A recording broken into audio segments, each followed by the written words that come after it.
very good evening to you, wherever and however you're listening to Talksport 2 on a busy night of live football and live exclusive Test match cricket.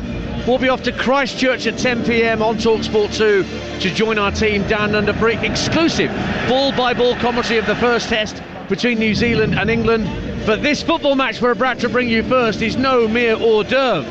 It's the little matter of a Champions League showdown at Villa Park between Aston Villa and Juventus. Aston Villa are beaten in the Champions League for the first time this season, and Aston Villa, you have to say, deserve to be on the losing side. Maybe their hopes of progressing automatically to the knockout stages not quite as assured. Where have Aston Villa gone? That was nothing like the Aston Villa that's been so good last season and this season. Where are they gone? Of course, our demand, they are high, but you have to keep balance, and I think the result again will come. Juventus aren't the same team they used to be. With the way that Juventus have played in the Champions League so far, apart from that game against Stuttgart, they've globally been excellent. Douglas Luiz, fantastic goal, planted ahead of home. If Villa don't defend well against Juventus, they are not going to get a result out. To compete against one team like Juventus, more or less favorite to win this competition. We want to enjoy competing and we want to enjoy winning. Duran! He's done it again! John Duran! Well, it's a pleasure to have your company this Wednesday evening on Talksport 2 on a night of huge importance for English Premier League sides. Over on Talksport, Liverpool and Real Madrid are about to lock horns at Anfield. But our concentration here on Talksport 2 is to see whether Aston Villa can get themselves back into the top 8 of this mega Champions League table and solidify their hopes of qualifying automatically in one of those top 8 positions for the round of 16 come early 2025. Bringing the team news straight away. 3 changes for Aston Villa from the 2-2 draw with Crystal Palace at the weekend. 2 changes at full-back with Ian Maatsen and Lamar Bogard dropping out. Matty Cash and Luca Digne are recalled. And Ross Barkley makes way for the returning Boubacar Kamara in central midfield. So Emiliano Martinez is the goalkeeper for Villa. Matty Cash, Diego Carlos, Pau Torres and Luca Digne in the back 4. Boubacar Kamara and Yuri Tielemans will hold in midfield, and then 3 in front of them, Leon Bailey, Morgan Rogers and John McGinn in behind Ollie Watkins. So Barkley, despite scoring 2 in 2, does not get the start tonight. A full bench for Villa, and I'll explain why that's significant in a moment. Joe Gauci and Robin Olsen, the 2 keepers. Concert, Mings, Barkley, Duran, Buendia, Philogene, Nedeljkovic, Maatsen and Bogard make up the rest of the Villa substitutes. As for Juve, staggering amount of injuries, meaning there are so many strikers in particular unavailable to their coach Thiago Motta, who used to play for Unai Emery, the Villa boss, when Emery was manager at Paris Saint-Germain. The likes of Vlahovic, Milik and Gonzalez all injured. Weston McKennie, who was on loan at Leeds recently, is also out of fresh injury after their 0-0 draw with AC Milan at the weekend. His place goes to the American Timothy Weah in the only change to the Juventus starting lineup. They play 4-2-3-1 as well. Michele De Gregorio is in goal. Nicola Savona at right back.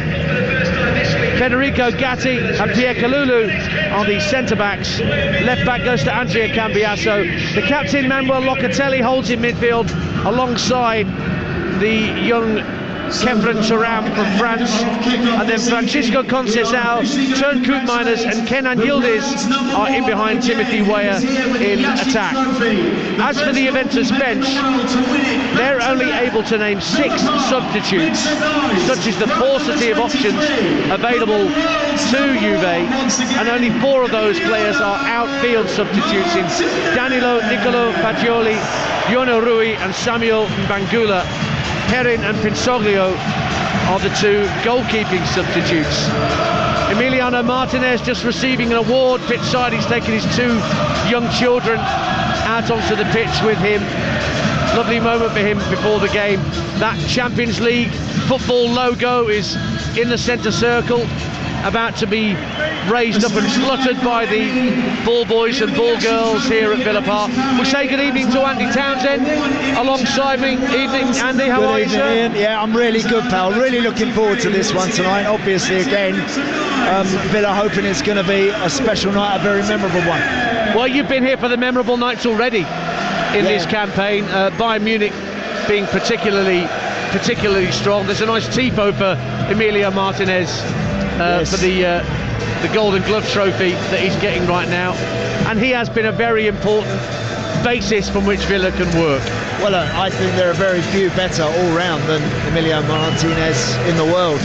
Really, he is, I think, unquestionably in the top 5, and he is a huge asset to Villa. As decent as the likes of Robin Olsen are and others, when he doesn't play, you know, they miss his influence. He really is a key component in this Villa team today. Now, you were being asked by Adrian earlier over on Talksport why it is that Villa have gone 6 without a win. Some of the problems appear to have been self-inflicted to a degree, Andy, because you look at the 2 goals against Liverpool, both from Villa corners. Yes, yeah. And again, I think what's happening now with Villa, I think such is the respect that they have gained by being very consistent over the last 12 months, is the fact that others are doing their homework big time. And others are doing unto them what they have always liked to do to the best teams, and that's hit them hard on the counter, be brave, invite teams on, then play through them, and encourage those forward players to run and go by people. Teams are doing that to Aston Villa now, and they've suffered a little bit as a result of that. It's a phase they've got to live with, they've got to understand. It's a credit to them in many ways, but they've got to battle on and come through it.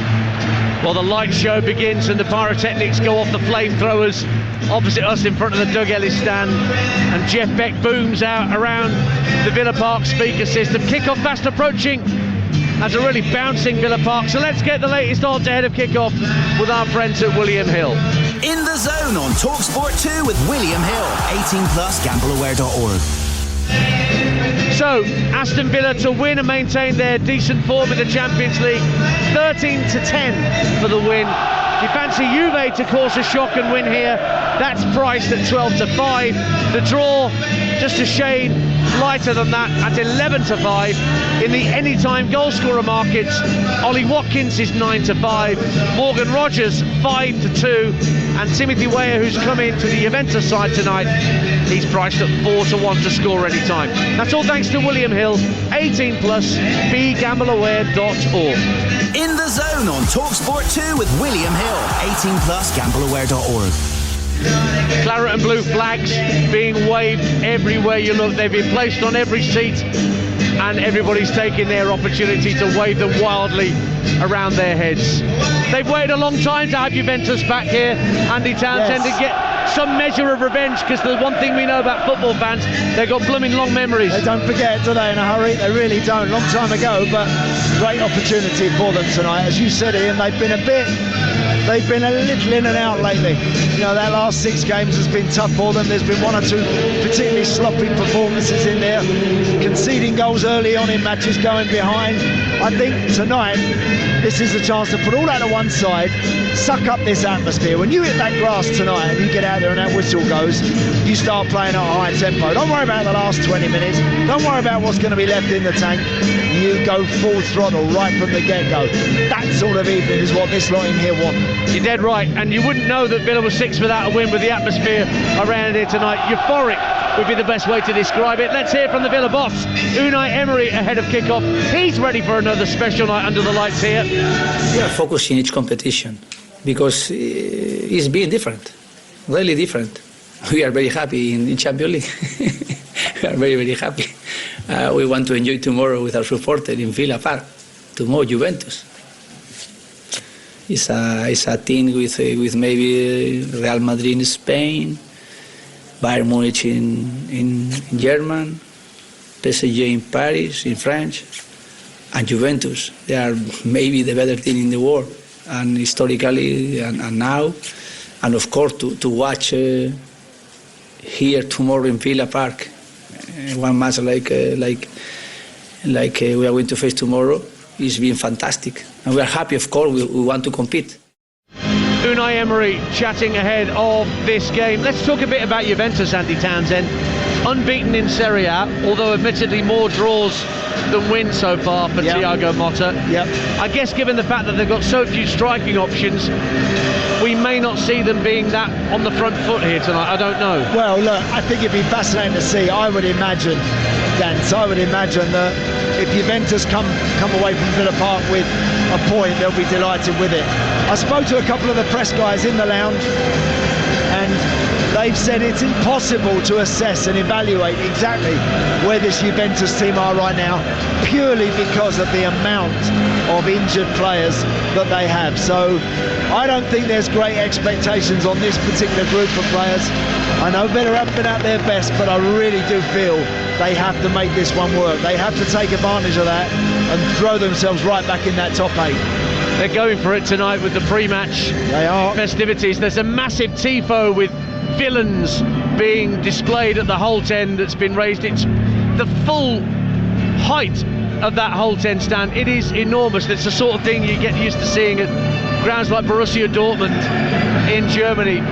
It's kind of a Guy Fawkes figure almost sitting on top of that villains phrase. And then we've just had a firework display with fireworks being set off from the top of the Doug Ellis and the Trinity Road stand. That's the stand we're sat in the Trinity Road. The Holt End to our right. We're closer to the North Stand end to our left. The players are just being led out by our Spanish referee Jesus Gil Manzano and his compatriots from Spain. And we are edging closer to kick-off on match day 5 of the Champions League. Villa and Juve just outside the top 8. There is a way that Juve can get into the top 8, even though they're lower in the table than Villa going into this one, but they need a healthy win here and hope that other results go their way, and they might be able to sneak in above Sporting into that 8th place. Villa will definitely go back into the upper reaches of the top 8 with a win. Indeed, they could go as high as 3rd.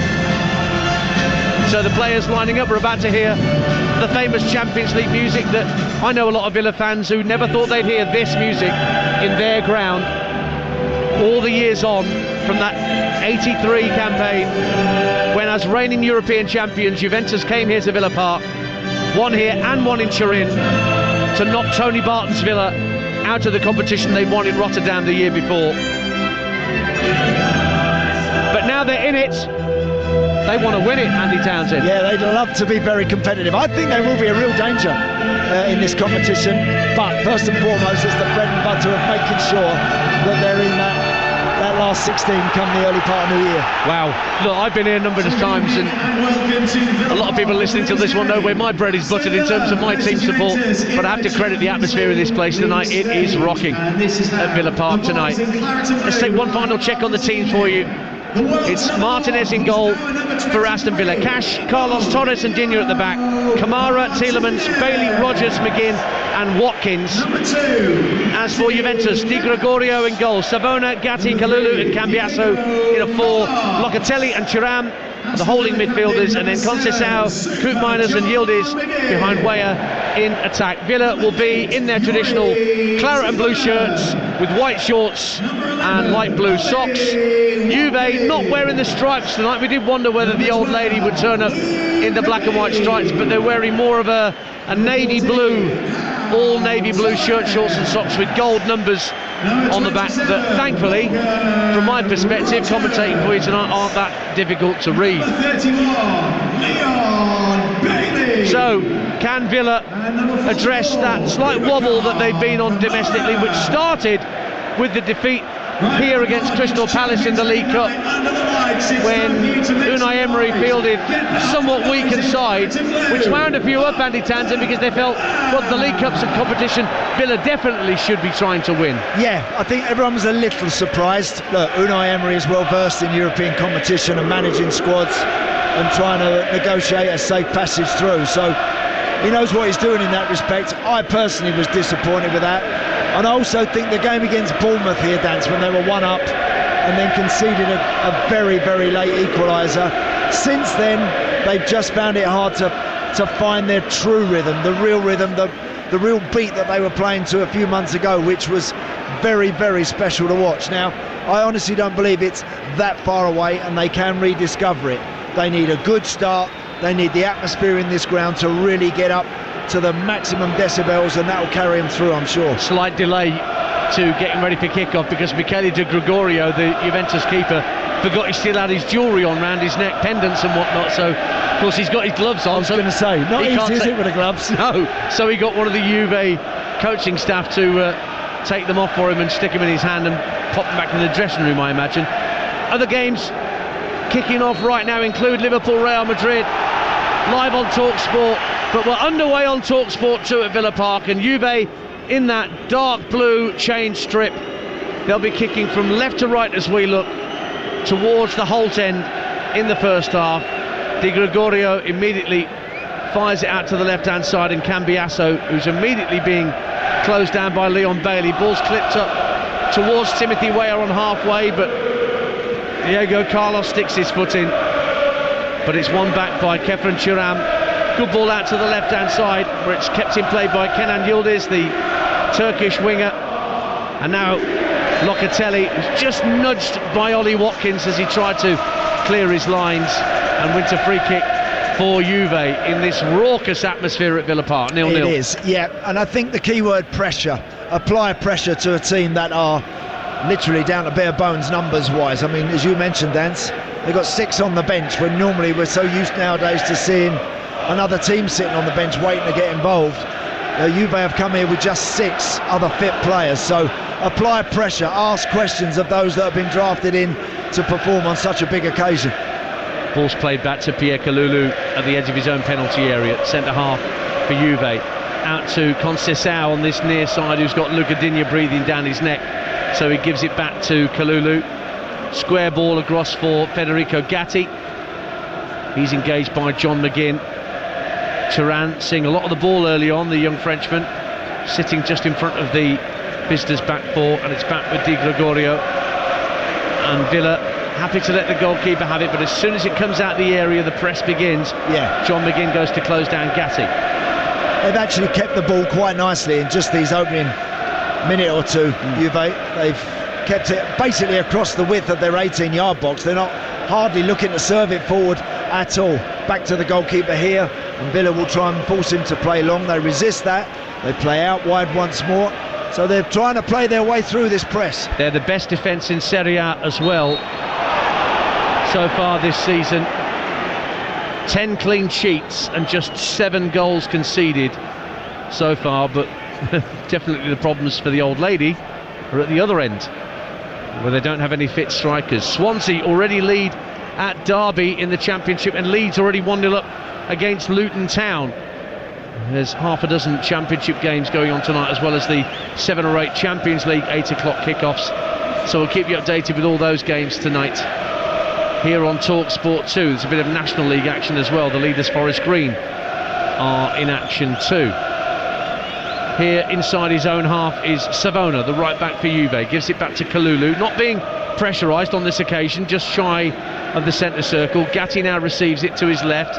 Juve fans making plenty of noise opposite us in that corner of the Doug Ellis stand that's always given over to away support here at Villa Park. And we've played 3 minutes, 0-0. And Juve, I don't think have got the ball out of their own half yet, Andy Townsend. They've had all the ball. To be fair, Villa are just sort of sitting and waiting and looking for the right time to go and press collectively. And every time Juve have had the ball, and they've got it again right now, they go back, they go square, they go across the middle. First one, pass forward there from Locatelli. Looking for Conceição, has made a strong run down the right-hand side towards the Holt end. Being watched by Digne, holds it up now. 10 yards from the dead ball line, rolls it back to Savona. Savona thought about putting a diagonal ball into the box, but instead he works it backwards to square towards the halfway line, and the 2 centre-halves, Kalulu and Gatti. Gatti gives it back to Kalulu, who's now just inside his own half.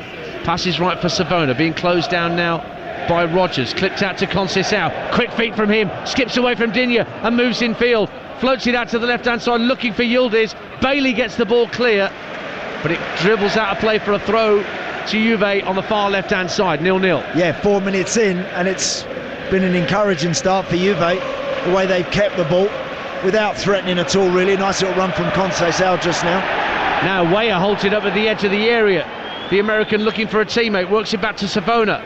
30 yards out. Now Conceição on the right wing again, up against Digne. Tries to step inside him. Good defending by Lucas Digne. Stood tall and won it back. And now Rodgers picks it up left-hand side, elegantly steps inside 2 challenges and finds Watkins in the centre circle. Fed out to Leon Bailey on the right-hand side for Villa, attacking the penalty area. Bailey gets to the edge of the box, left-footed drive into the back of his own teammate John McGinn, and Juve clear 0-0. Yeah, great play, Morgan Rodgers picking that up on the halfway line, stepping past a couple of challenges, immediately finding Leon Bailey on the far side, who did the right thing, walked the ball up to the edge of the 18-yard box, checked back on the left foot, but the shot was a little bit tame.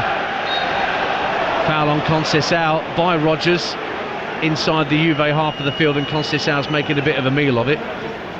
The man on loan from Porto, and our referee Jesus Gil Manzano makes sure that he's all right, makes sure he's helped to his feet, and Juve will have a free kick. So Villa lost 5-2 on aggregate to Juve in 1983. Juve didn't win the final. They got all the way to the final and they lost to Hamburg. They've lost more finals in the European Cup or Champions League than anybody else. Won it in 85 and 96. 96 was the era of Gianluca Vialli, I think, when he was still a player. Right. I mean, they've had some very, very special frontmen. When you think of the Del Pieros and, as you say, the Viallis, legendary strikers. But they don't have any strikers they really don't have it right now at the moment. For that circumstance rather than poor buying. Vlahovic, Milik, Gonzalez all out for Juve as things stand. Savona plays the ball into his captain Locatelli inside his own half. Again, no real pressure from Villa on the ball as Juve sweep it out to the left-hand side, and Gatti, he outruns into McGinn, who hit it against Gatti, but the throw's been given to Juventus. It didn't come off Gatti.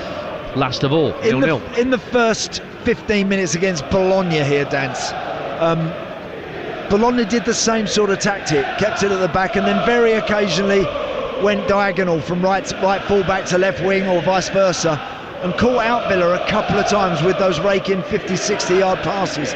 If they're accurate enough, I can see Juve wanting to do something similar again. I think no doubt Luca Digne never quite the best and the strongest when he's isolated one-on-one. He's better going forward.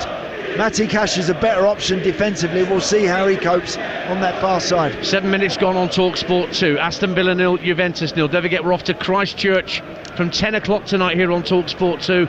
Exclusive ball-by-ball commentary of the first test. New Zealand against England. New Zealand on the back of that 3-0 thumping of India in that test series. In India, if you please. How will England, with a slightly new look batting lineup, Jacob Bethel at 3, Ben Stokes at 7, how will that go, particularly if England are put into bat first up? Join John Norman, Steve Harmison and the team from 10 p.m. tonight. Juve coming forward with Timothy Weah as the ball's hit over the top by Savona, but Martinez was swiftly off his line and cleared downfield for Villa, and that's exactly what Andy Townsend was just talking about. That's that ball, that's that one, right-sided centre-half there, produced a really, really good ball. Kalulu, the back there, Kalulu, that was very good. He was looking down the line, might have even been Savona actually, he was shaping to go down the line with the ball, and then just kind of went straight between the two centre-halves, and Timothy Weah very nearly got in, as you say. Martinez, which he does a lot, he's always parading when Villa have the ball or they're squeezing. He's 10 yards outside the box, and he did that very well there just to mop that up. 0-0. 8 minutes gone. Ball's back with Martinez now at the edge of his own penalty area. Shakhtar lead in Eindhoven against PSV. Daniel Sikan for Shakhtar in one of the other 8 o'clock kickoffs. Remember, we've got Liverpool Real Madrid for you over on Talksport. If you've got the app downloaded, you can swipe dead easily between our two commentaries right now this evening, between Talksport and Talksport 2. Ball's on halfway for Villa with Lucas Digne tight to this near touchline, forced to go back under pressure from Koopmeiners and Conceição. Pau Torres, who's a very, very good passer of the ball and does hit those diagonals very well at times, Pau Torres, to find teammates. Yes, he does. Very, very good in possession. Now, Tielemans, now ball over the top for Ollie Watkins to give chase down the left-hand side of the area. Kalulu's gone with him. Watkins tried to feed it back to Rodgers, who was running into the edge of the area, but a nick off Kalulu allowed Juve to bring it clear, and then Tielemans clips Conceição who's rolling around again, and Yuri Tielemans is going to get a yellow card from the Spanish referee for that challenge. You can hear what the locals make of that. 0-0. Yeah, well, it was a really good counter for Villa that found Ollie Watkins. He couldn't quite return it to Morgan Rogers, and then from that, once Juve have just mopped that up, Conceição picked the ball up, drew the tackle from Yuri Tielemans. It's a pretty tame challenge. I mean, he's still on the floor now, Conceição, to be honest. Well, he's calling for the physios to come on and treat him. Not sure the referee's too convinced that he needs that treatment, but he's getting the treatment now anyway. Conceição. It will end up being a free kick in a moment for Juventus. We've played 10 minutes. You're listening to Aston Villa versus Juventus in the Champions League, live on Talksport 2 with Enterprise Rent-A-Car. Whatever the mission, home or away, Enterprise helps over 120,000 people every day. Ian Danter and Andy Townsend with you at Villa Park. Oh, he's got to his feet. Conceição making a dramatic recovery. I dare say he'll be skipping around like a spring lamb before you know it. I think he might. Yuri Tielemans, wry smile on his face, and he's limping along. Conceição, the referee wants to get on with the game. Let's hope he's okay to continue. Of course, no, you don't want to see anybody who's genuinely hurt. Ball's back with Juve as they take the free kick back towards their own penalty area. Cambiasso, the left back, lays it off to Gatti, works it down the left hand side for Yildiz, touched in field for Thuram. Little touch from Koopmeiners, nice cushion header. Yildiz with good skill to get inside, and then he was fouled. I think it was Camara that actually brought him down, and another yellow card. Leon Bailey by the looks. Leon Bailey gets the yellow. So that's 2 challenges inside 2 minutes that are brought in straight yellow cards. No totting up procedure for this referee when it comes to Bailey, or whether it comes to Yuri Tielemans. I'm not sure whether or not Leon Bailey was actually just too close to the ball when they wanted to, might have wanted to take it quickly. Not that there was any real intention of Juve to take that quickly. Why would they? No. Since the start of the game, they've been trying to take the sting out of everything, slow it down, as you would expect. But a couple of cheap cards there, really, for Villa. Yuri Tielemans with that challenge on Conceição, and Leon Bailey there. And now Camara trying to pressurise Thuram as he turns inside his own half. Fires it up to halfway. One back by Leon Bailey. Now scheming down the right-hand side for Villa. Cuts in field. Plays it into the area. Right-hand side for Watkins. Back to goal. Looking for an option. Turns neatly. Tries to fire it across the face. And is turned behind by Kalulu for Aston Villa's first corner of the game at the North Stand end. 12 gone. 0-0. Yeah, first time really that Leon Bailey can wind something in off of Villa's right side. We're seeing Diego Carlos and Pau Torres all make their way to around the penalty spot. Villa do work an awful lot, as much as any team, on set plays and set play situations. Well, that's where Austin McPhee kicks in. He's the long-haired set-piece coach for Villa, who's already out there at the edge of the technical area, taking the place of Unai Emery for the time being. Let's see what he might have conjured up for Villa's first corner of the night. It's going to be a left-footed in-swinger from Leon Bailey, where the North Stand meets the Doug Ellis, and it's into the near post. Pau Torres flicks it onto the roof of the net. He was the target, and he made the run across to that near post, got the flick header, but couldn't keep it down. Goal kick, 0-0. Yeah, decent ball in from Leon Bailey, whipped hard towards the near post. Pau Torres from the penalty spot gets himself as first man at the near post, and if you can get in front of those defending players, if that ball comes in towards the near, you're always in business. He gets a lovely flick on it. It's just a fraction high, and I mean only a fraction, very near to dipping in at the far post. Unlucky. Apparently in the Championship, Portsmouth's home tie against Millwall is delayed for a moment because the floodlights have gone out.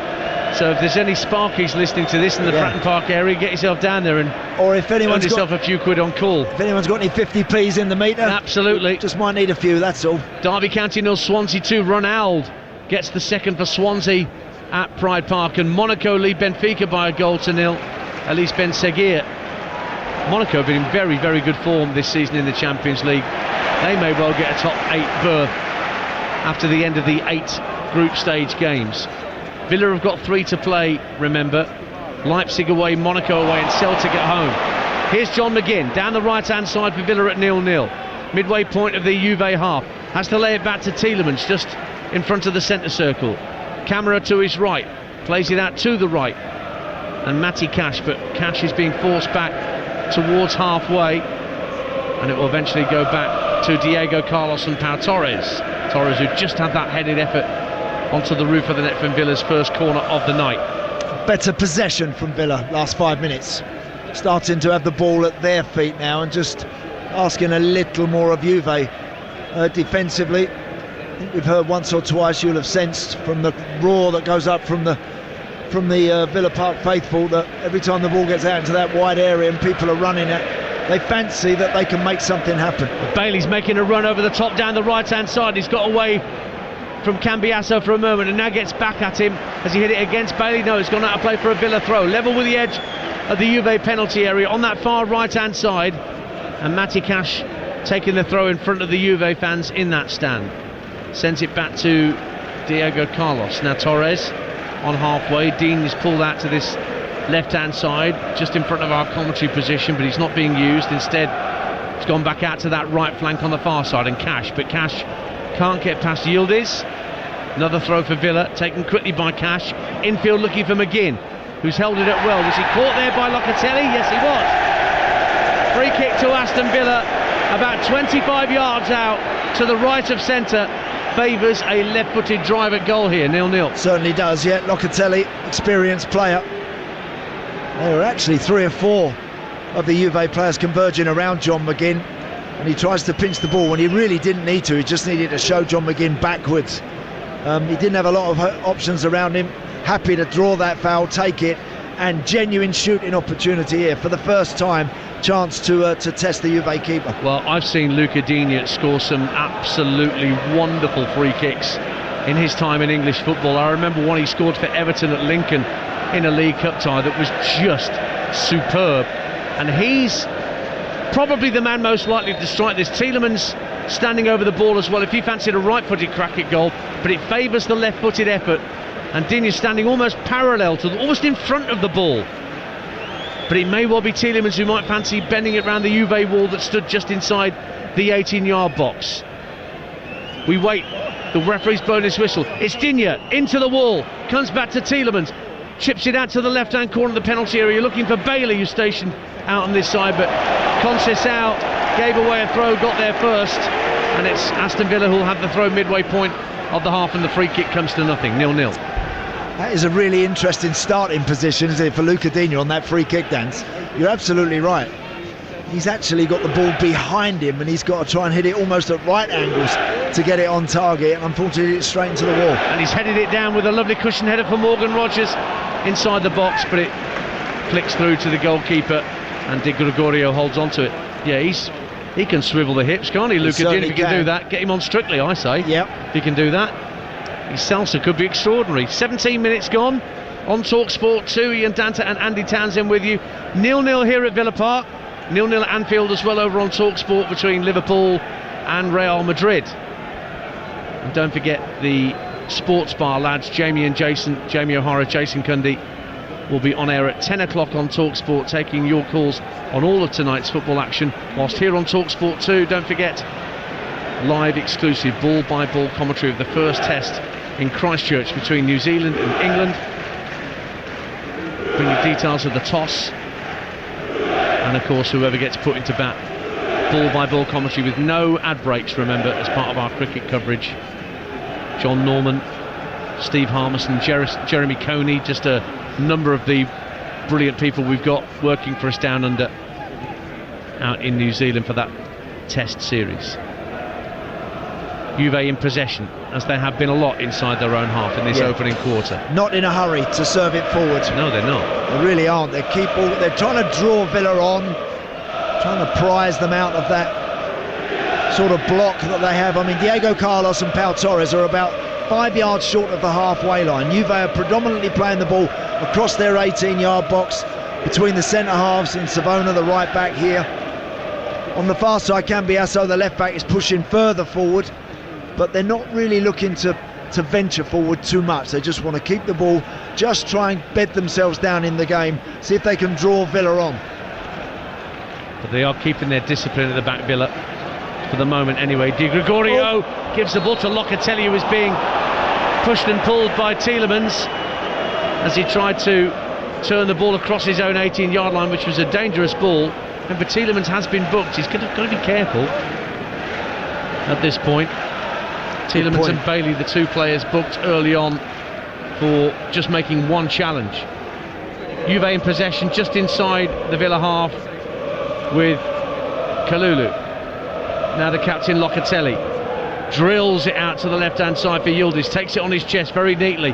Cambiasso making a run ahead of him, but Yildiz has worked his way infield to about 25 yards out, goes for goal, and it dribbles wide harmlessly from the Villa point of view into the advertising hoardings for a Martinez goal kick, 0-0. Yeah, again, a nice switch from Locatelli, roughly very close to the centre circle, pings it out to the left wing where he finds Yildiz, takes it on his chest, who's right on the touchline, gets across the 18-yard line, hits a shot, a tame one, no problem for Martinez, but that's what they're looking to do, Juve.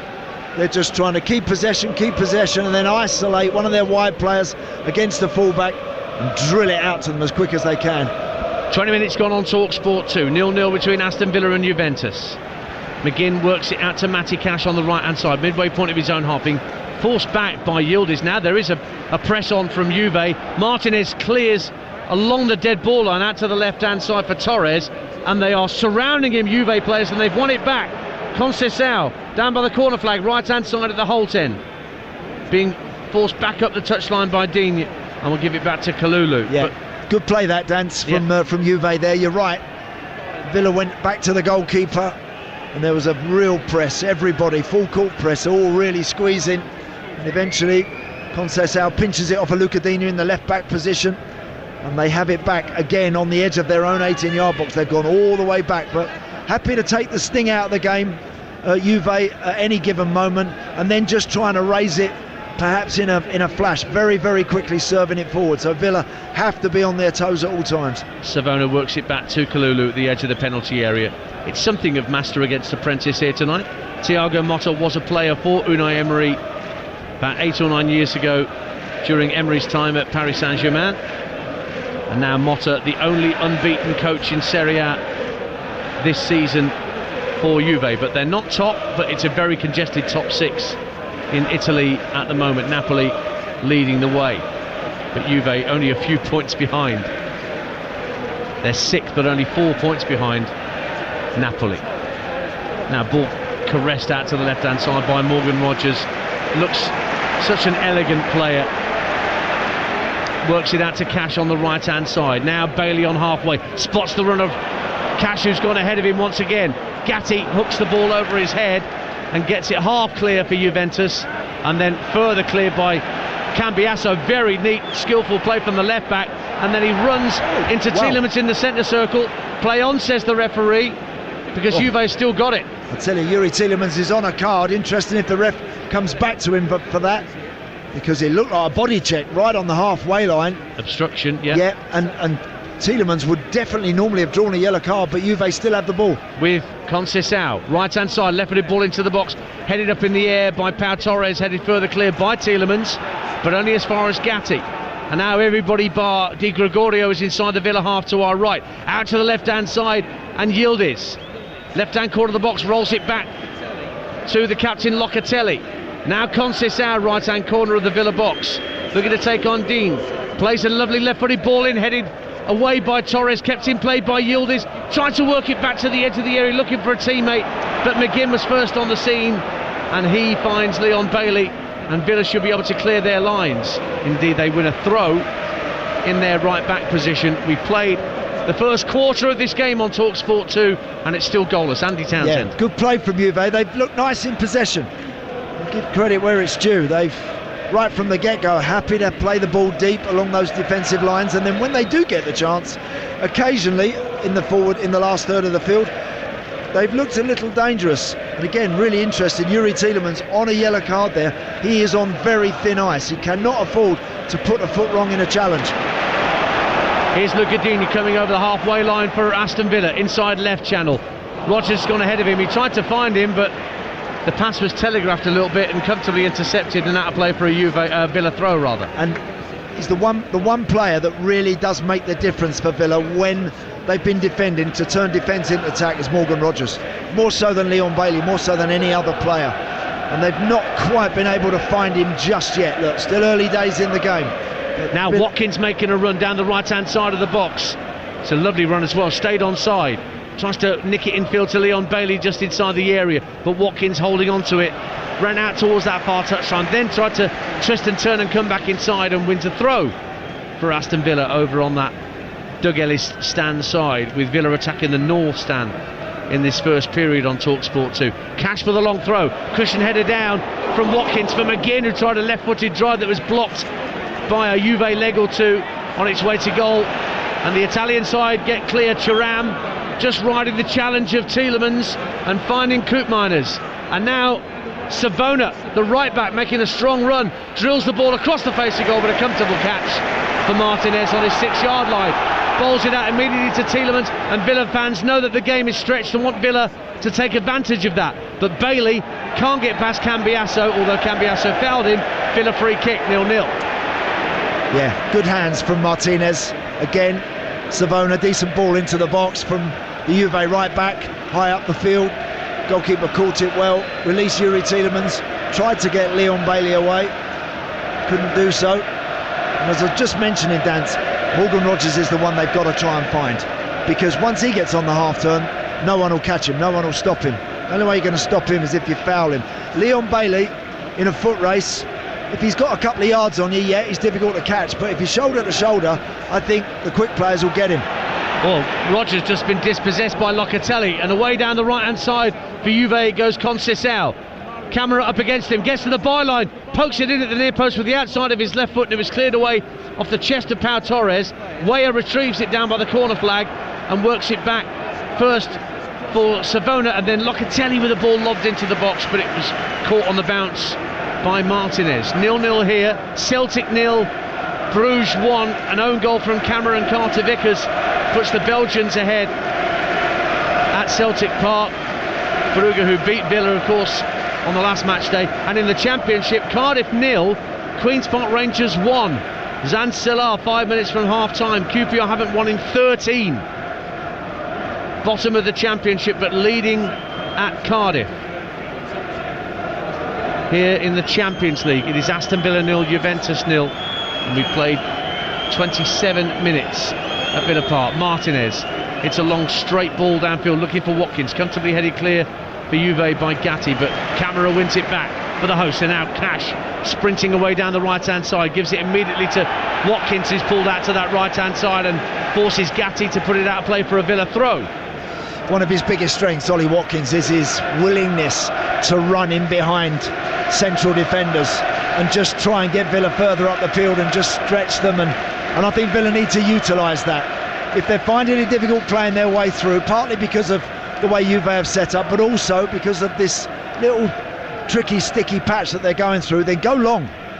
Ball thrown in, and again Watkins almost flicked the ball on for Begin, but Juve win it back. Weah works it out to the left hand side, and Yildiz, who actually hits the ball against the arm of Matty Cash. You couldn't do much about that, but the referee has given a free kick for handball to Juventus just inside their own half. Yeah, I think he's very unlucky there.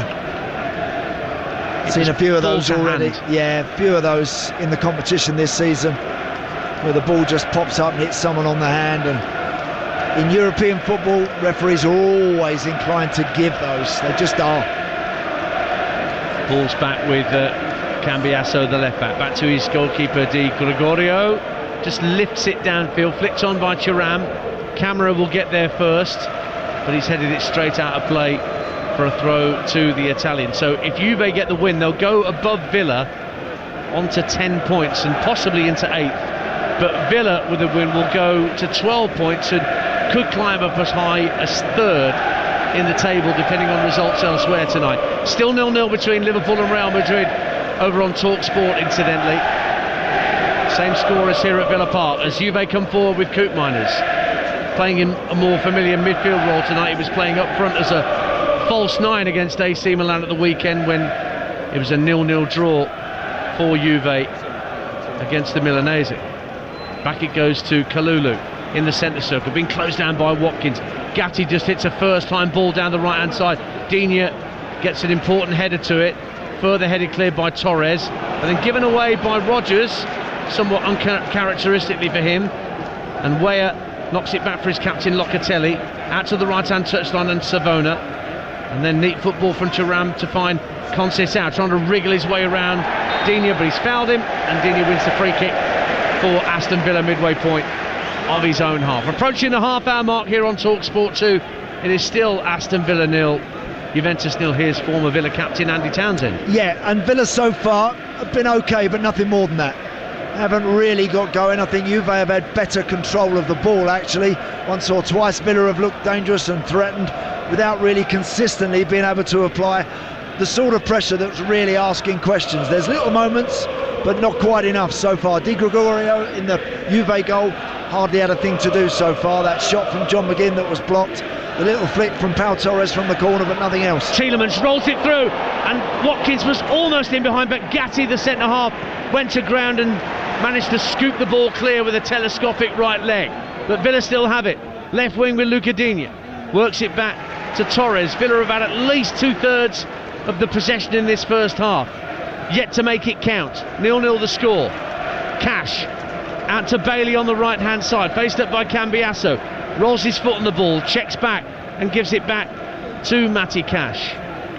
And back further to Diego Carlos at the edge of the centre circle.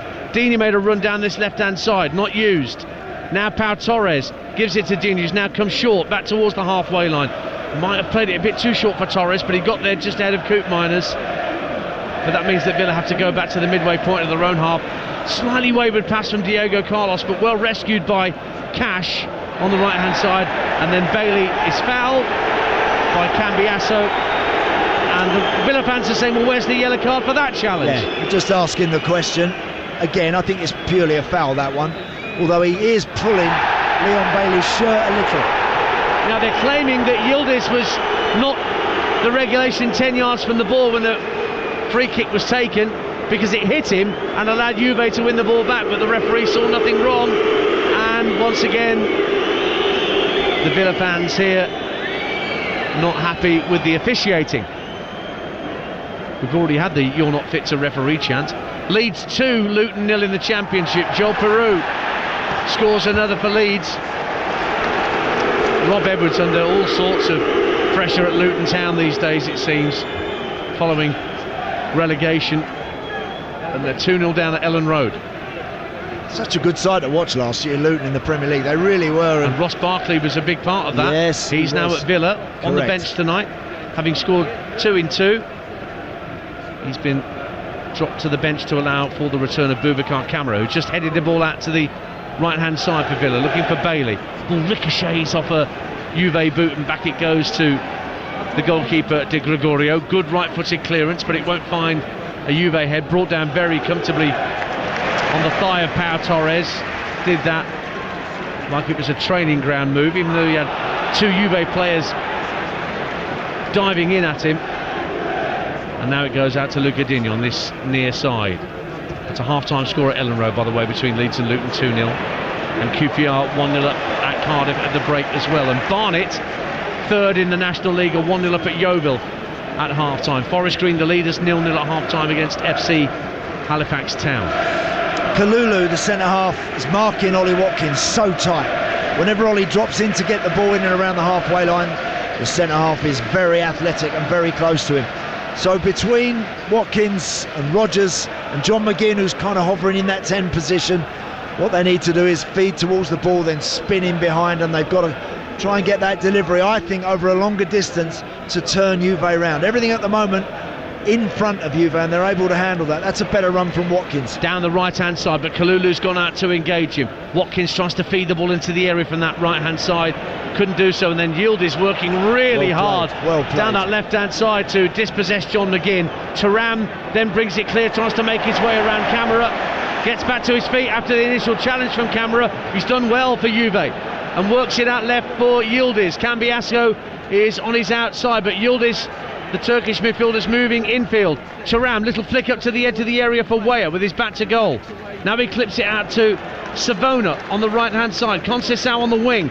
Now picks up possession. Level with the edge of the Villa penalty area. Drops his shoulder. Looks to go on the outside maybe of Luca Digne. Will drive for the byline. Right-footed ball. Deep to the far post. Headed out by Cash. It'll drop left-hand side of the area for Cambiasso, trying to make room for a right-footed shot on his weaker right foot, and it's well over the crossbar for a Villa goal kick. But a bit more industry from Juve there, with just over 10 to the break on Talksport 2, 0-0. Yeah, just watching Thiago Motta, the Juve coach, going absolutely crazy. His players, when they had the ball, good possession of the ball, high up the field, but I think just trying to tell one or two more intent on getting into the box when the cross come in. Just didn't have quite enough options there, but very neat and tidy in possession, very athletic, this Juve team. But again, I'm expecting, Dance, a little more from Villa, a little more, and they do look a little edgy at times, I feel, which kind of reflects some of those results just of late. They're not pressurising the ball quite as high and as early. They're happy to drop off and let Juve have it, and then maybe try and pick them off, but it's not quite happening, I don't think. Now Ollie Watkins has been fouled, and now it's the Villa fans' turn once again to pressurise the referee into giving a yellow card. Thuram has got away with it, no yellow card, that's the boos you can hear. So whilst Tielemans and Bailey were very quickly into the referee's notebook, nobody else has followed with the precedent set with those two challenges. Free kick to Villa. Again, I think Thuram, they're just a foul, no card. I think it's the right call. So Tielemans with this free kick, just ahead of the centre circle inside the Juve half. He can go left or right here, Tielemans. It's only just to the left of centre where the ball's placed, and he goes left to the corner of the box. Digne cushions a header down from Rodgers, flicks across from Watkins, back to Camera, 30 yards out, turns onto his left, slides into the area. Watkins with a drive, well saved, Di Gregorio.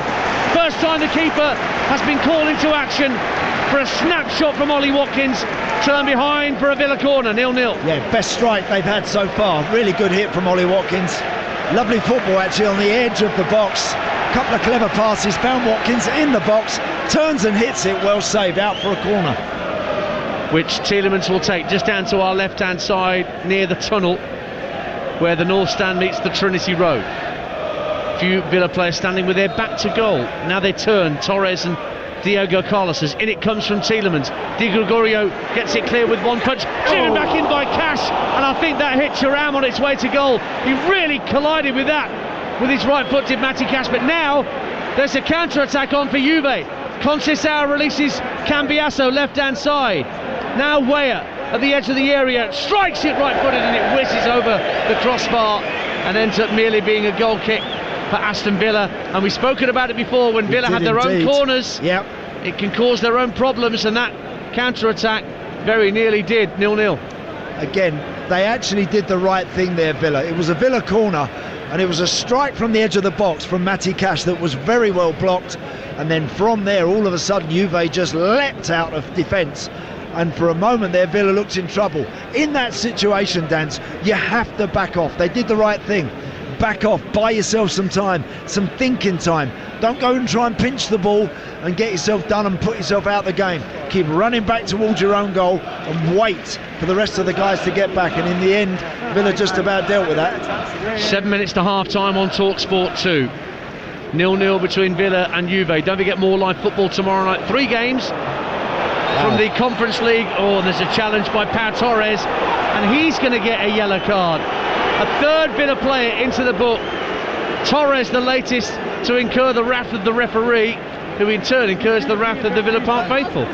Yeah, he's just overrun that there, Pau Torres. Had the ball at his feet, and because he was kind of stretching and lunging, his foot was actually close to the floor. It was a foul again, but I don't think that's a yellow card, and that again feels particularly harsh, bearing in mind that Juve have got away with a couple.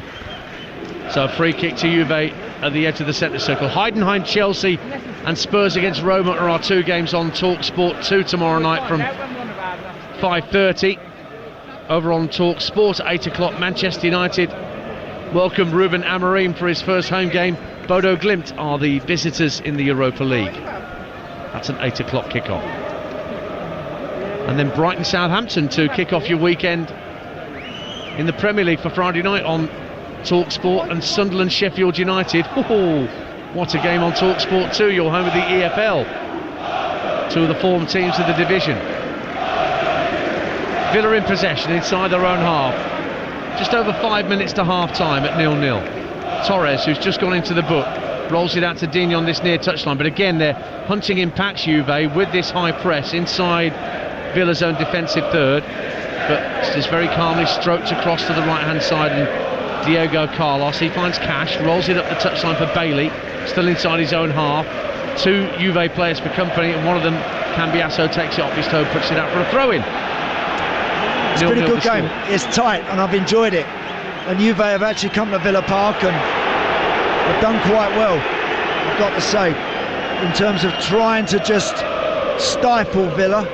Created 1 or 2 situations. Yes, Villa have had plenty of the ball, but at the moment not really been able to utilise McGinn or Morgan Rogers as much as they would like. Ollie Watkins, always sharp, ever darting in behind those 2 centre-halves. We'll keep our eye on that, but Villa are having to work hard to get in the ascendancy here.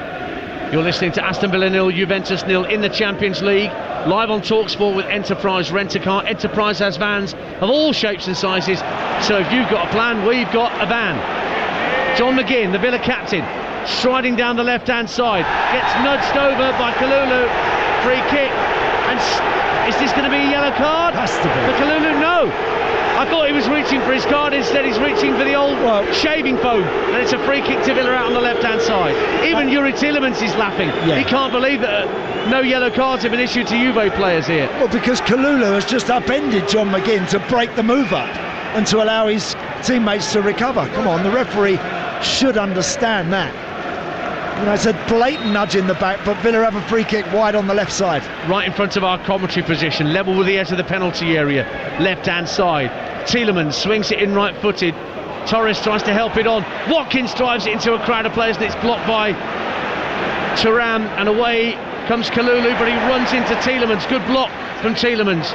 Juve tried to get the second ball back and send it out to Conceição, but Villa win it back. Watkins, he's given it away by knocking it in field, giving it straight to Timothy Weah, and the American running down the inside right channel, flicks it out to the wing, and Conceição. Tielemans is the man backpedaling now. Conceição into the area, drives it for the near post, and quickly down to his left was Martinez to make the save. That was on target from Chico Conceição, and that's Juventus' best effort of the half. 4 to the break, 0-0. Yeah, good strike that at the near post, went through Yuri Tielemans' legs, just inside the box, off the right side. Conceição, good hit.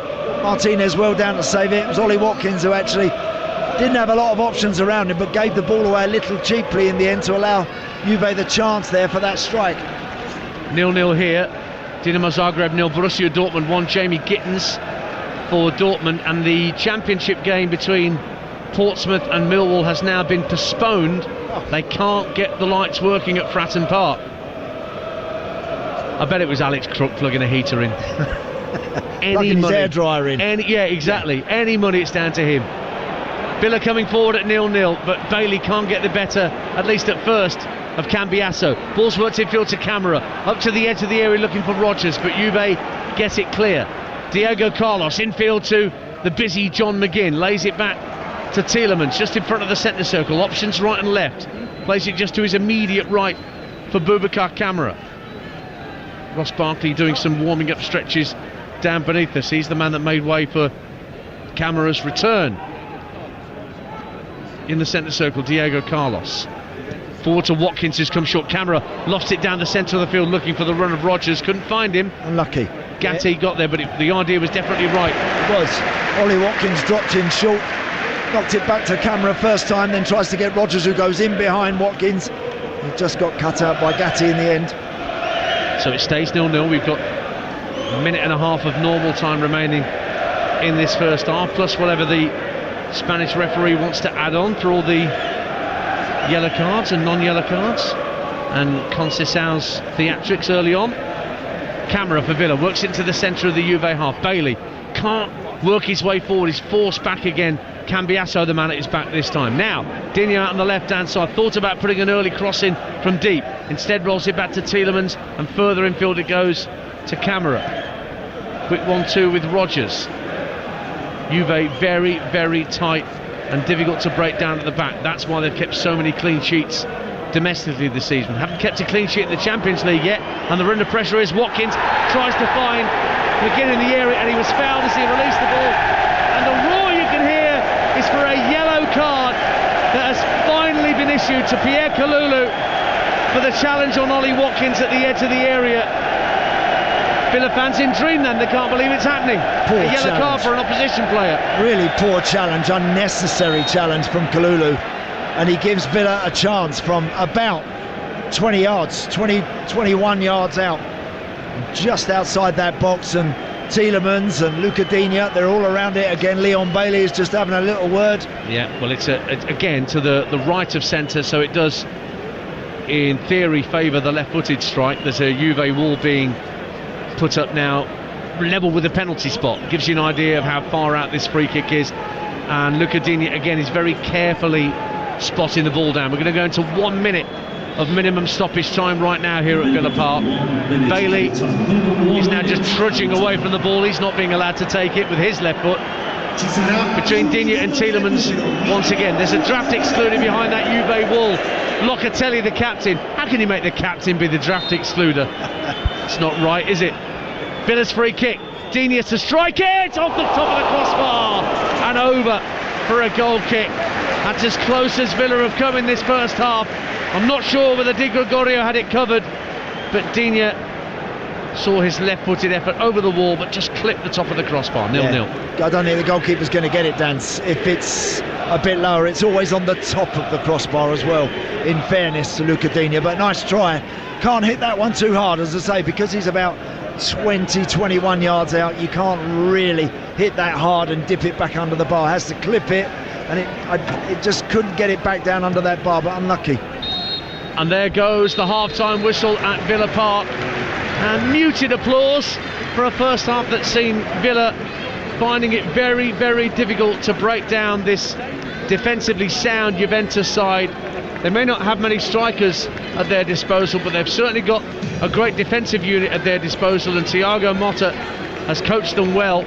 Ollie Watkins with the best shot on target in the first half, close in, drawing a save from Di Gregorio, who then watched late on in the half as Digne's free kick clipped the top of the crossbar.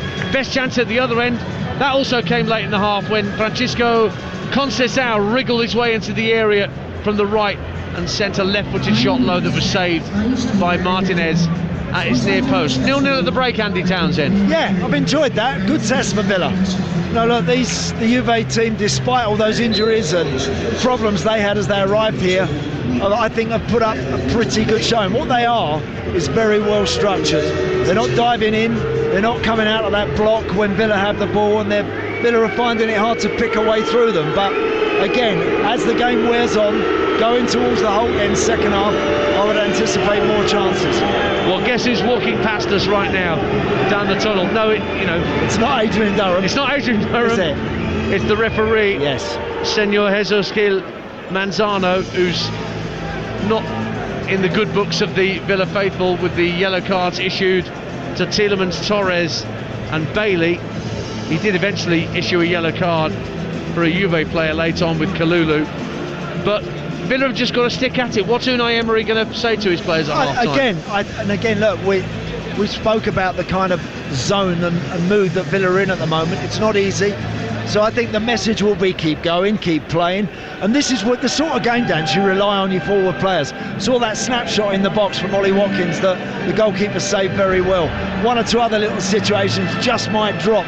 Someone has to take a chance on a night like this when it's pretty tight, evenly contested.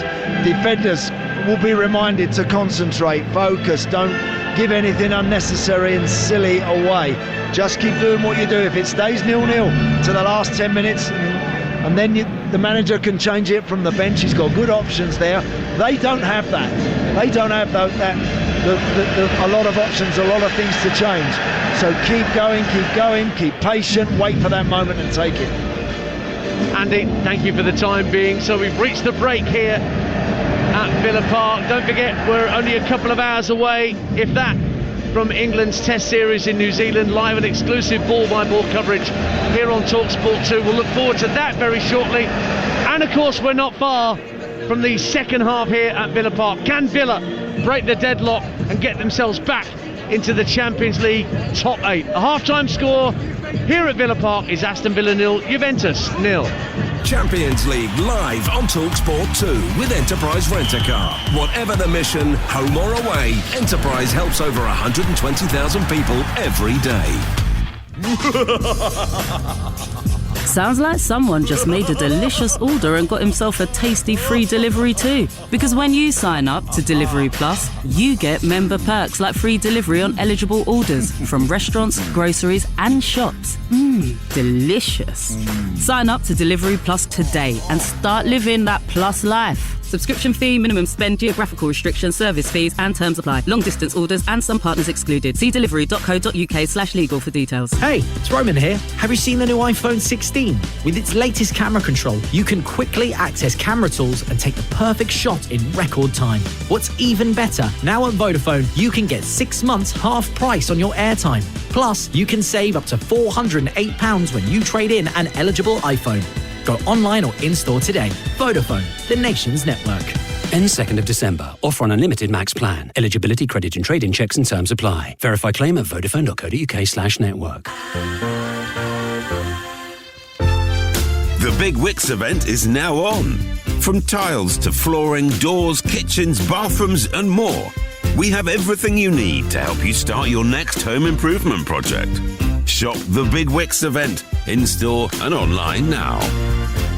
The moustache is calling. For years, people around the world have been united by the power of the moustache. This Movember, unite to take on mental health, suicide, prostate and testicular cancers. Come together, grow together, raise funds, save lives. Change the face of men's health.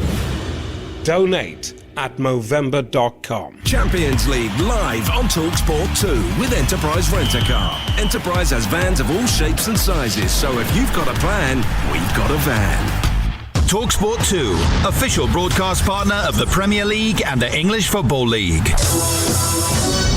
Thursday night, the Europa League live. Solid goal, easy action football. On Talksport. And he smashes the ball high to the roof of the net. Manchester United versus Bodo Glimt. Absolutely sensational. Preheated pre-match preamble from 7. Fiery full-match commentary at 8. Brilliant goal! Thursday night on Talksport. You won't find this on Netflix, darling. Hi, it's Jeff Stelling here. It's a 3-for-1 Thursday night football fiesta on Talksport and Talksport 2. Heidenheim take on Chelsea in the Europa Conference League from 5:45 live on Talksport 2. Oh, what a strike! Followed by a Europa League double. Manchester United face Bodo Glimt live on Talksport with Spurs versus Roma live on Talksport 2. Both games kick off at 8 p.m. This stadium is shaking! With your chance to react after the final whistle on the Sports Bar from 10. And that'll be that! It's another massive midweek mega hit of live football on Talksport and Talksport 2. On Track, Tuesday afternoon from 2 on Talksport 2. Keep ahead of all the action in the world of motorsports. He's shown that you don't need to win from pole position. Extended hard-revving roundups, in-depth racing analysis, and big-name interviews. If I'd gone 1.5 tenths slower, I would have been P10 on the grid. So it's so tight. Talksport 2 rounds up the biggest stories and the latest racing rumors. Championship points are more vital than ever. On Track, Tuesday afternoon from 2 on Talksport 2. It's the reason Marconi invented radio and God gave you ears. And he scored! It's a brilliant goal! The Champions League live on Talksport 2. You're listening to the Champions League live on Talksport 2 with Enterprise Rent-A-Car. Whatever the mission, home or away, Enterprise helps over 120,000 people every day. I'm Ian Danta. Andy Townsend, former Villa skipper and League Cup winner, is alongside me here at Villa Park. The half-time score is Aston Villa 0, Juventus 0. A first half of very few chances. Let me let you know what's happening elsewhere. Championship games, 3 of which are into the second half. These are latest scores. Cardiff 0, QPR 1, Leeds 2, Luton 0, and Middlesbrough 0, Blackburn 0. They're all in the second half. Portsmouth Millwall was abandoned because of floodlight failure at Fratton Park.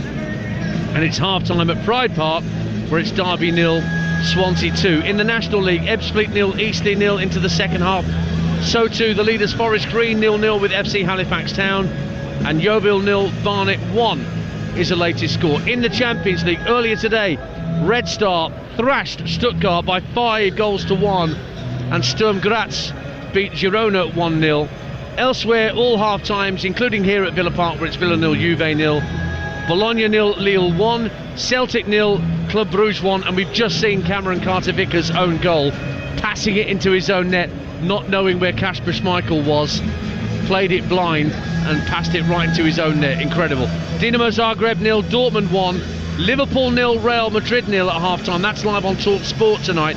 Monaco 1, Benfica 0, and PSV 0, Shakhtar Donetsk 2. We are just over an hour away now from the start of England's Test series in New Zealand, with live and exclusive ball-by-ball commentary right here on Talksport 2. We cannot wait for the action to begin. New Zealand bidding to become just the 4th team in Test match history to win a game after following on. It happens once a century. Game on. We're in the money. Up goes the finger! New Zealand have won by 1 run!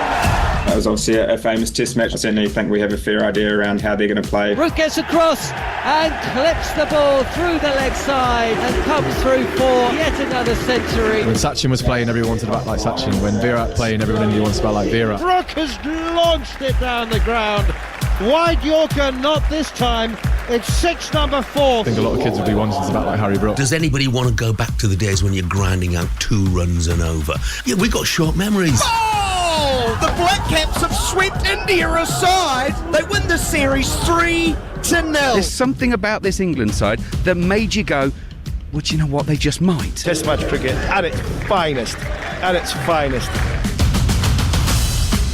Yeah, as you heard there from Simon Doull in that little bit of audio, India swept aside 3-0 by New Zealand in that recent Test series. So this is going to be a real crunch Test series for a slightly new look England. Jacob Bethel batting at 3, Ben Stokes down at 7 maybe. Not many spinners. May not be a pitch that takes spin. I heard it's a pretty green playing surface.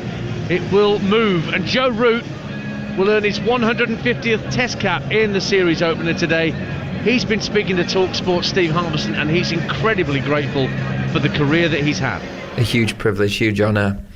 Still vividly remember the first time I walked out there, first time I went out to bat, joining KP in the middle, thinking I was in a bit of a dream world, and just imagining what it was like, or what the 12-year-old version of myself was feeling. And ever since that day, tried to sort of keep that 12-year-old with me in that mindset of how lucky I am and how privileged I am to get the opportunity to play for England. So to bring up 150 games, obviously very proud, but also feel very humbled and lucky to have had the chances to go out and do it so many times. You know, me knowing this group of players as well as I do, and probably closer than a lot of the people making these opinions and assumptions, is that this is going to bring the best out of them. Yeah. This is how you're going to get their best performances most regularly, playing in this manner, and it's so much fun to play in. You turn up every day wanting to get better at training, and you know, for me, coming in and working with Brendan, I've looked at batting through a completely different lens, and it's been so refreshing,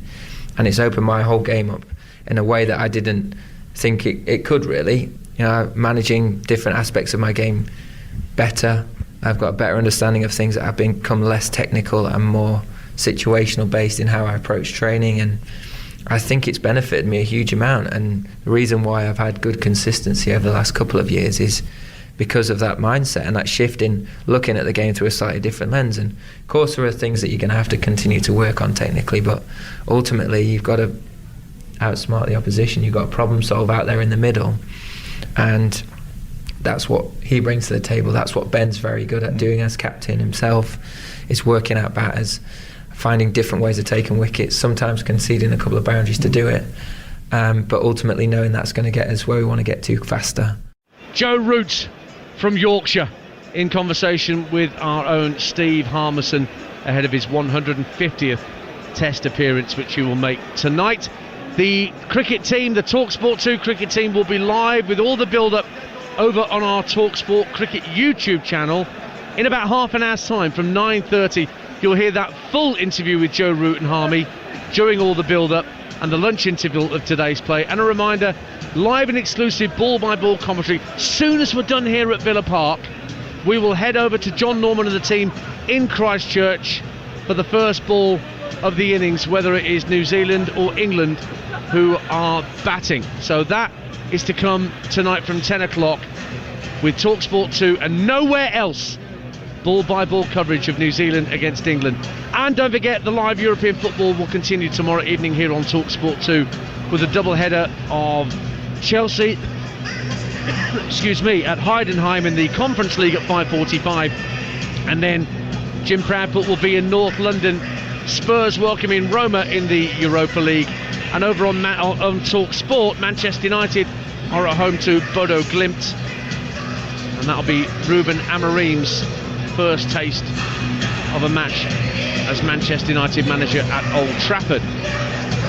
Just waiting for the players to emerge at the start of the second half. You were talking, Andy Townsend, about how soon it could be before John Duran is thrown into the fray for Aston Villa. Well, again, I expect Juve at the start of the second half again to try and take the heat out of it. They'll know that Villa will be urged on by the Holt end and wanting to serve the ball forward, so they'll try and dampen things, take the heat out of it. It's when Unai Emery plays the John Duran card, and at what point, obviously, who he replaces him with. I'd love one day to see him and Ollie Watkins having a go, but there's no way the boss is going to risk the game. But I do think when they need to do that, they need to be doing it, at the right moment. Bit of players emerging from the tunnel just down to our left-hand side right now. Led out by their captain, John McGinn. Martinez makes his way to the North Stand goal to the way to our left, and Aussie and Crazy Train. It's proper volume. The volume you've got to hear Aussie and Crazy Train at. Can't hear this quiet. If it's too loud, you're too old, Andy Townsend. Quite right. Juve as well. Now Juve, I don't suppose there's much they can really do, is there, Andy Townsend, given their paucity of options on the bench? There's 4 outfield substitutes available and no strikers. It may just be about replacing tired legs as the game goes on. Yes, again, Thiago Motta has got to manage his players very cleverly. Again, so that's why I'm not expecting a fast start from them. I think all the expectation is with Villa and what they're going to do with the ball. They've got to, I think, raise the tempo a bit more from Morgan Rogers, a little more from John McGinn as well. I think get those two involved in the game in the last third, and then Villa may be in business. So Villa will get us underway in this second half live on Talksport 2, kicking from left to right as we look towards the beloved Holt end, that massive 2-tier stand that dominates the skyline when you're driving onto the M6, onto the expressway that heads into Birmingham city centre.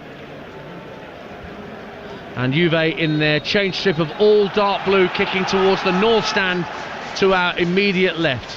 McGinn rolls it back, and the second half is well and truly underway on Talksport 2, and Cash just gently rolls the ball back to Diego Carlos, who had that horrific injury not long after signing for Aston Villa, an ACL that saw him miss so much football, but him and Pau Torres have formed a very good partnership at the back, making it difficult, Andy, for Ezri Konsa and Tyrone Mings to force their way back into the reckoning. Yeah, I think Ezri Konsa, when he's absolutely at full fitness, I think he's the starter.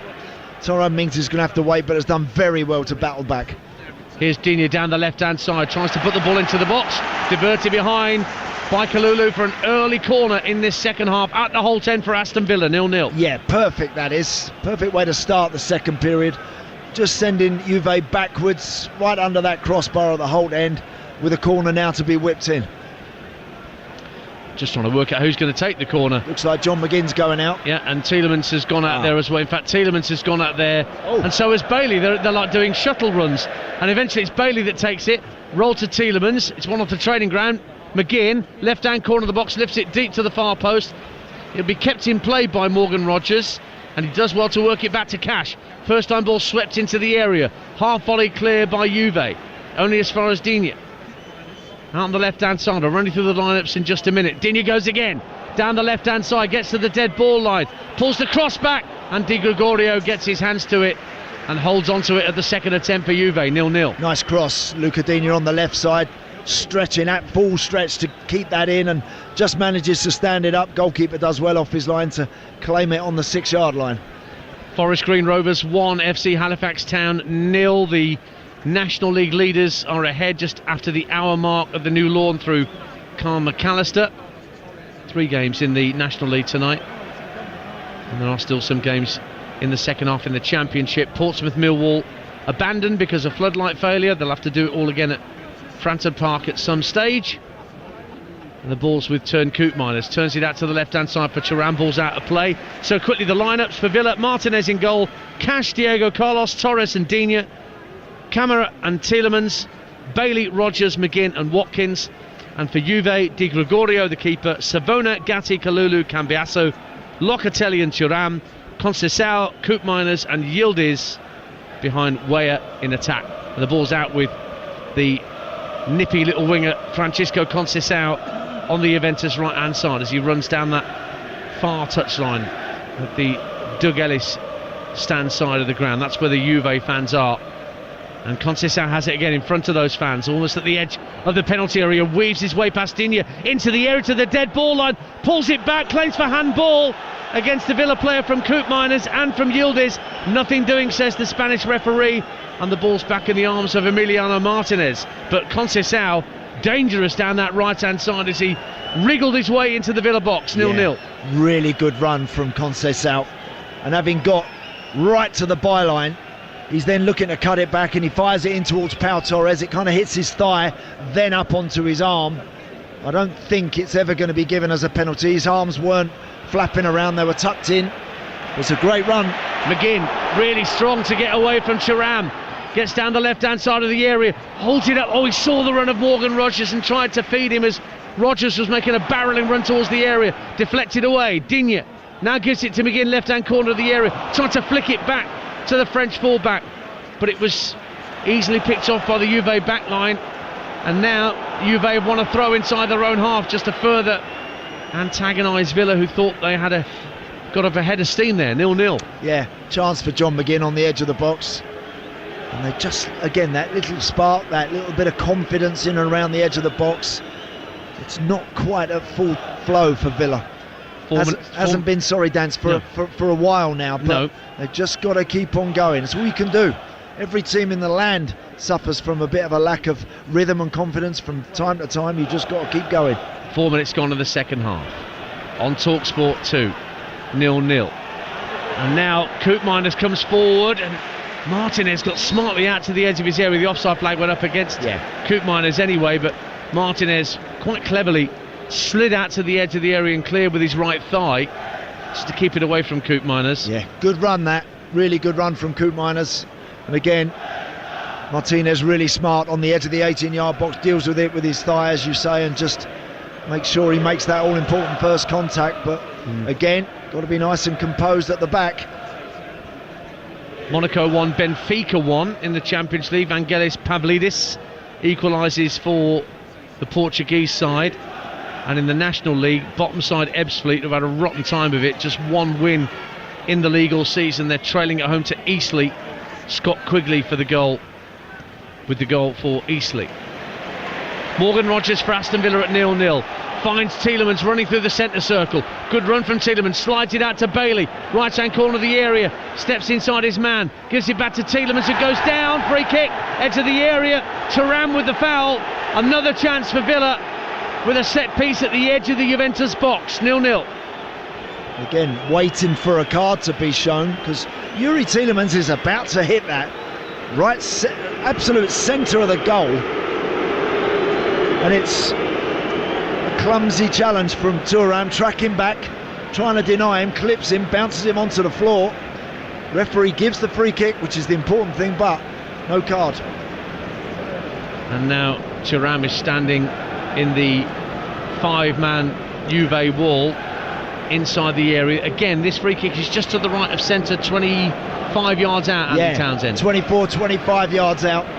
I can see Leon Bailey's already got the ball in his hands. Oh, he's taking charge. And because Luca Digne's had a couple, Digne's trying to say to him, listen, stick to the game plan, let me take this one, but he's had a couple of goes, and I think Leon Bailey's saying, let me have it, I fancy it, I want to have it. I don't know whether this is in Austin McPhee's playbook for a fake argument that then leads to a left-footed strike on goal, but Leon Bailey definitely says, this is mine, my turn. Steps up left-footed and he's put it way over the bar, and his argument holds no water. And Juve have a goal kick, and frustration starting to build just a little around Villa Park. As Liverpool take the lead, Alexis McAllister gives Liverpool the lead against Real Madrid, live on Talksport right now. That's 1-0 to Liverpool, and Monaco have gone back in front against Benfica. 2-1 they lead at the Stade Louis II. And Villa will be heading for Stade Louis II in a few weeks' time on match day 7 of the Champions League. That's a strange stadium, the Stade Louis II in Monaco. You barely know it's there. I know. It suddenly comes out of nowhere in this beautiful city. Used to hold the Super Cup there, didn't they? Did indeed. Been there many times, Dance. Yeah, lovely, but you're right. Not always the best atmosphere there. And Villa's other games remaining in the Champions League, they also go to Leipzig next up, and then home to Celtic to round off their Champions League here at Villa Park, and that should be enough to see them through maybe to an automatic qualification for the round of 16 by finishing in the top 8. Surely they'd make it to the top 16 and have a favourable draw in the playoff. Villa in possession with Torres, 0-0. We played 53 minutes on Talksport 2. Dean down the left-hand side, gets it back from Rodgers, does he know? Juve win it back in their own defensive third, then Rodgers wins it back, but his touch took it away from him and again allowed Juve to clear. Yildiz skips away from Cash and from Bailey, does well for Juventus, and then Cambiasso is caught as he tried to ride the challenge of Cash and gets a free kick for Juve just over halfway. We played 8 minutes. You're listening in the second half, that is. You're listening to Aston Villa 0, Juventus 0 in the Champions League. Live on Talksport 2 with Enterprise Rent-A-Car. Whatever the mission, home or away, Enterprise helps over 120,000 people every day. Andy Townsend's alongside me this evening. Yeah, 55 minutes we're approaching on the clock. And I think another 6 or 7 minutes, and I think we'll see John Duran. I do. He's been down warming up in front of us. You can see a lot of the fans are looking at him and talking to him and trying to say, come on John, if you get the chance, make it happen. And it'll be a big lift, I think, for the supporters if he comes on.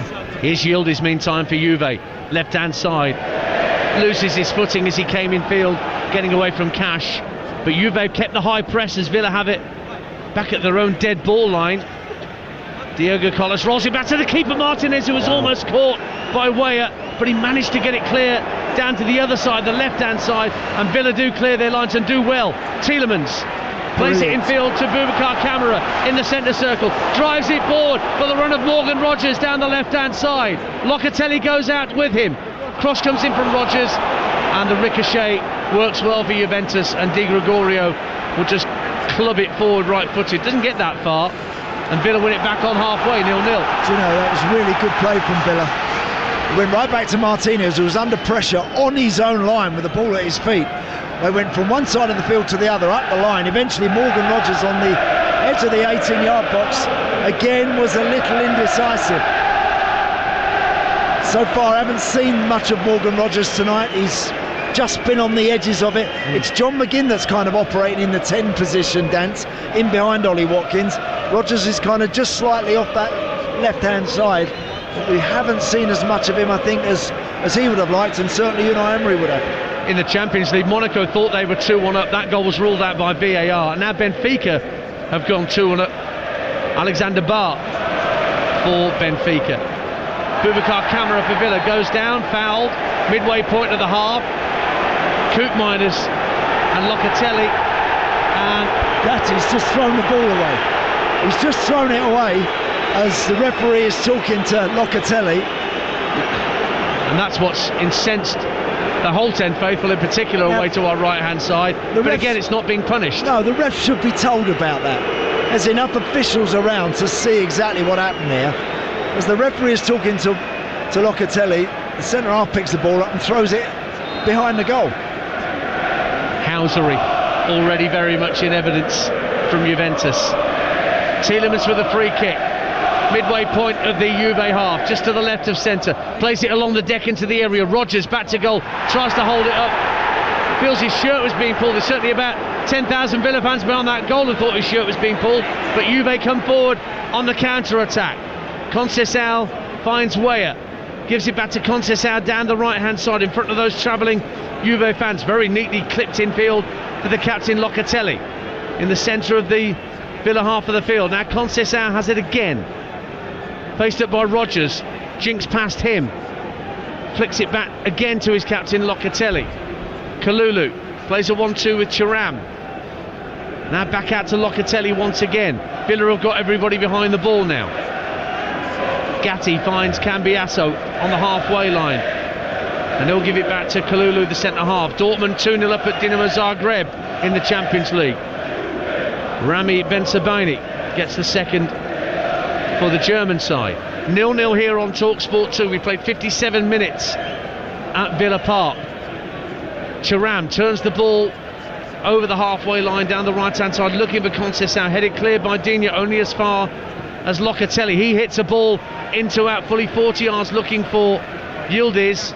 Cash with a comfortable header, and then given away by Bailey to Yildiz. Koopmeiners now making a run down the left, clips it in field to Weah. Weah will lay it off to Thuram, 30 yards out, goes for goal and snatches at the shot badly and drags it a good 6 or 7 yards wide. Goal kick to Aston Villa, 0-0 the score. Yeah, good play that, good pressure from Juventus, forcing an error out of Leon Bailey. Eventually the ball comes to Thuram on the edge of the box, and the strike is actually a wayward one, but some nice play. Conceição's look lively again. Second half, he's their out ball. Whenever Juve look to kind of relieve pressure, give it to him, because he can carry it, and he's always been a problem for Luca Digne. It's a cold, crisp, clear night in Birmingham this evening. I think it might be a bit cloudy in Christchurch in the early morning in New Zealand.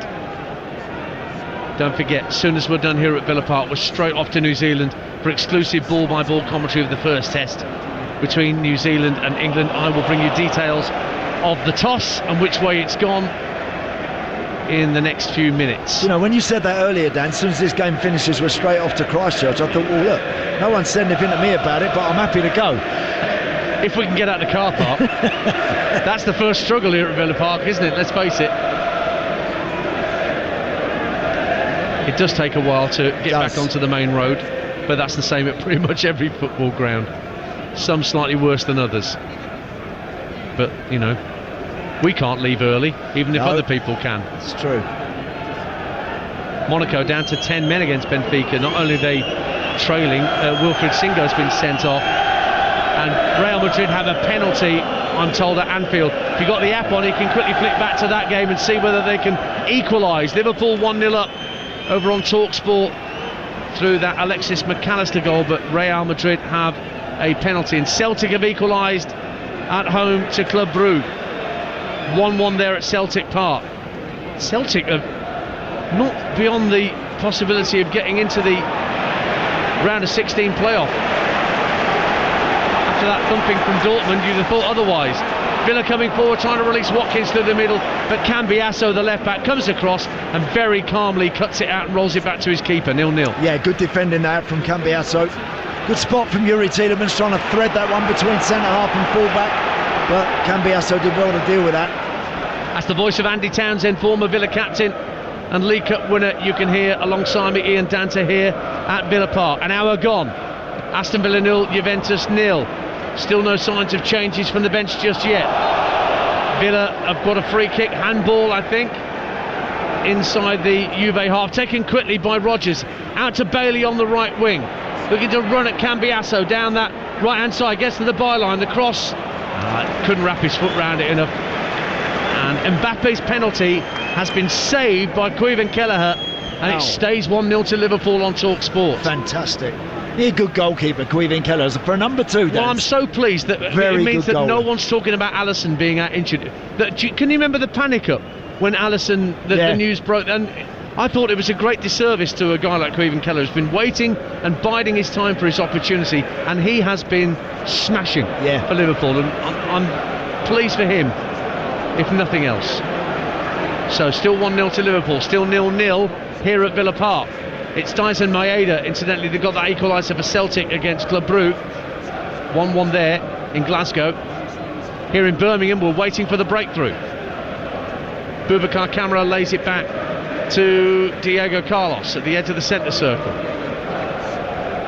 To his left now, receiving the ball is Pau Torres. Back to Diego Carlos, slowing the game down. Cash slides it out to McGinn on this near side, the Villa right. But Villa forced back into their own half. They're going to have to start again from the midway point. Carlos takes it down there. With that, Andy Tanser has just shown me the live league table of the Champions League mega table, and Real Madrid trailing 1-0. They're in the final spot to make it into the playoff round, in 24th spot, hanging by a thread, the multi-champions of the European Cup and Champions League. Meanwhile, Bologna have equalised against Lille, 1-1 in Italy. John Lucumi equalises for the Italian side. Villa, as it stands, are going to be up to 9th with the point they're getting here. Juventus would be up to 17th on the same number of points as Celtic. Liverpool top with a maximum haul of 15 points from 5 games as things stand. Inter, Barcelona and Dortmund behind them in 2nd, 3rd and 4th in the live Champions League table. But there's still a quarter plus of this game to go. But here come Juventus down the right-hand side with a lively Conceição. Drifts past Rodgers, gets into the area. Great run, Conceição runs out of room. It's Pau Torres who turns him behind for a corner. He's a little box of tricks, is Conceição, and he's won a corner for Juve. He's played very well. He's been really, really sharp. And whenever he runs at Luca Digne and he's direct, he's difficult to handle. I just saw a shot on the TV monitors of Mr. Chiellini. I did too, I saw him, One of the great Italian and Juve centre-halves. Boy, oh boy, what a career he had with Barzagli and Bonucci as a back three for Italy. Here comes the corner for Juve. Flick to the far post. Conceição, saved by Martinez. What a save down to his right-hand side. The flag's gone up, I think, anyway. But what a save from Emi Martinez, because the ball broke for Francisco Conceição, who won that corner. Left-hand side of the 6-yard box. Shoved out a right paw and kept it out. Brilliant. I tell you, it's some stop that. That's a corner whipped in off the right side for Juventus. And there's a big ruck of bodies on the 6-yard box. They all miss it. It goes to Conceição, who's the smallest guy on the field. He gets a little header from about 4 yards out, and Martinez has had to go from one post to the other. Dives, gets a massive and very important right hand on that to deny him. Well, play hasn't restarted because there's a Juve player down. I think it's Cambiasso, the fullback, who's nursing an injury. This is something that Thiago Motta could well do without another injured player to add to the list. So 0-0 here, 25 minutes to go on Talksport 2. Don't forget our brilliant show that rounds up everything that happens around the continent with Trans-Euro Express. It's Talksport's weekly show that discusses all the key issues from football on the continent. That's from 9 o'clock every Sunday. Danny Kelly and the Oracle, Andy Brassel, bring you a comprehensive roundup of the action from Europe.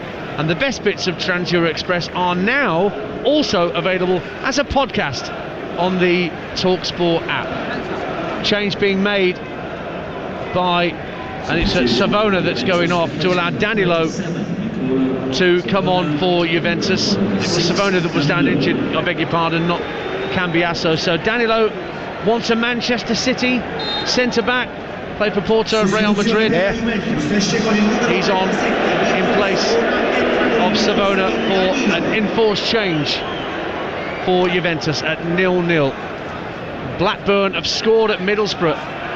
Blackburn do have a bit of the hex on Middlesbrough. Remember, Middlesbrough 15 goals in their last 3 games, but they trail at the Riverside to Blackburn Rovers. And Derby have got a goal back against Swansea in the Championship. Derby won, Swansea 2.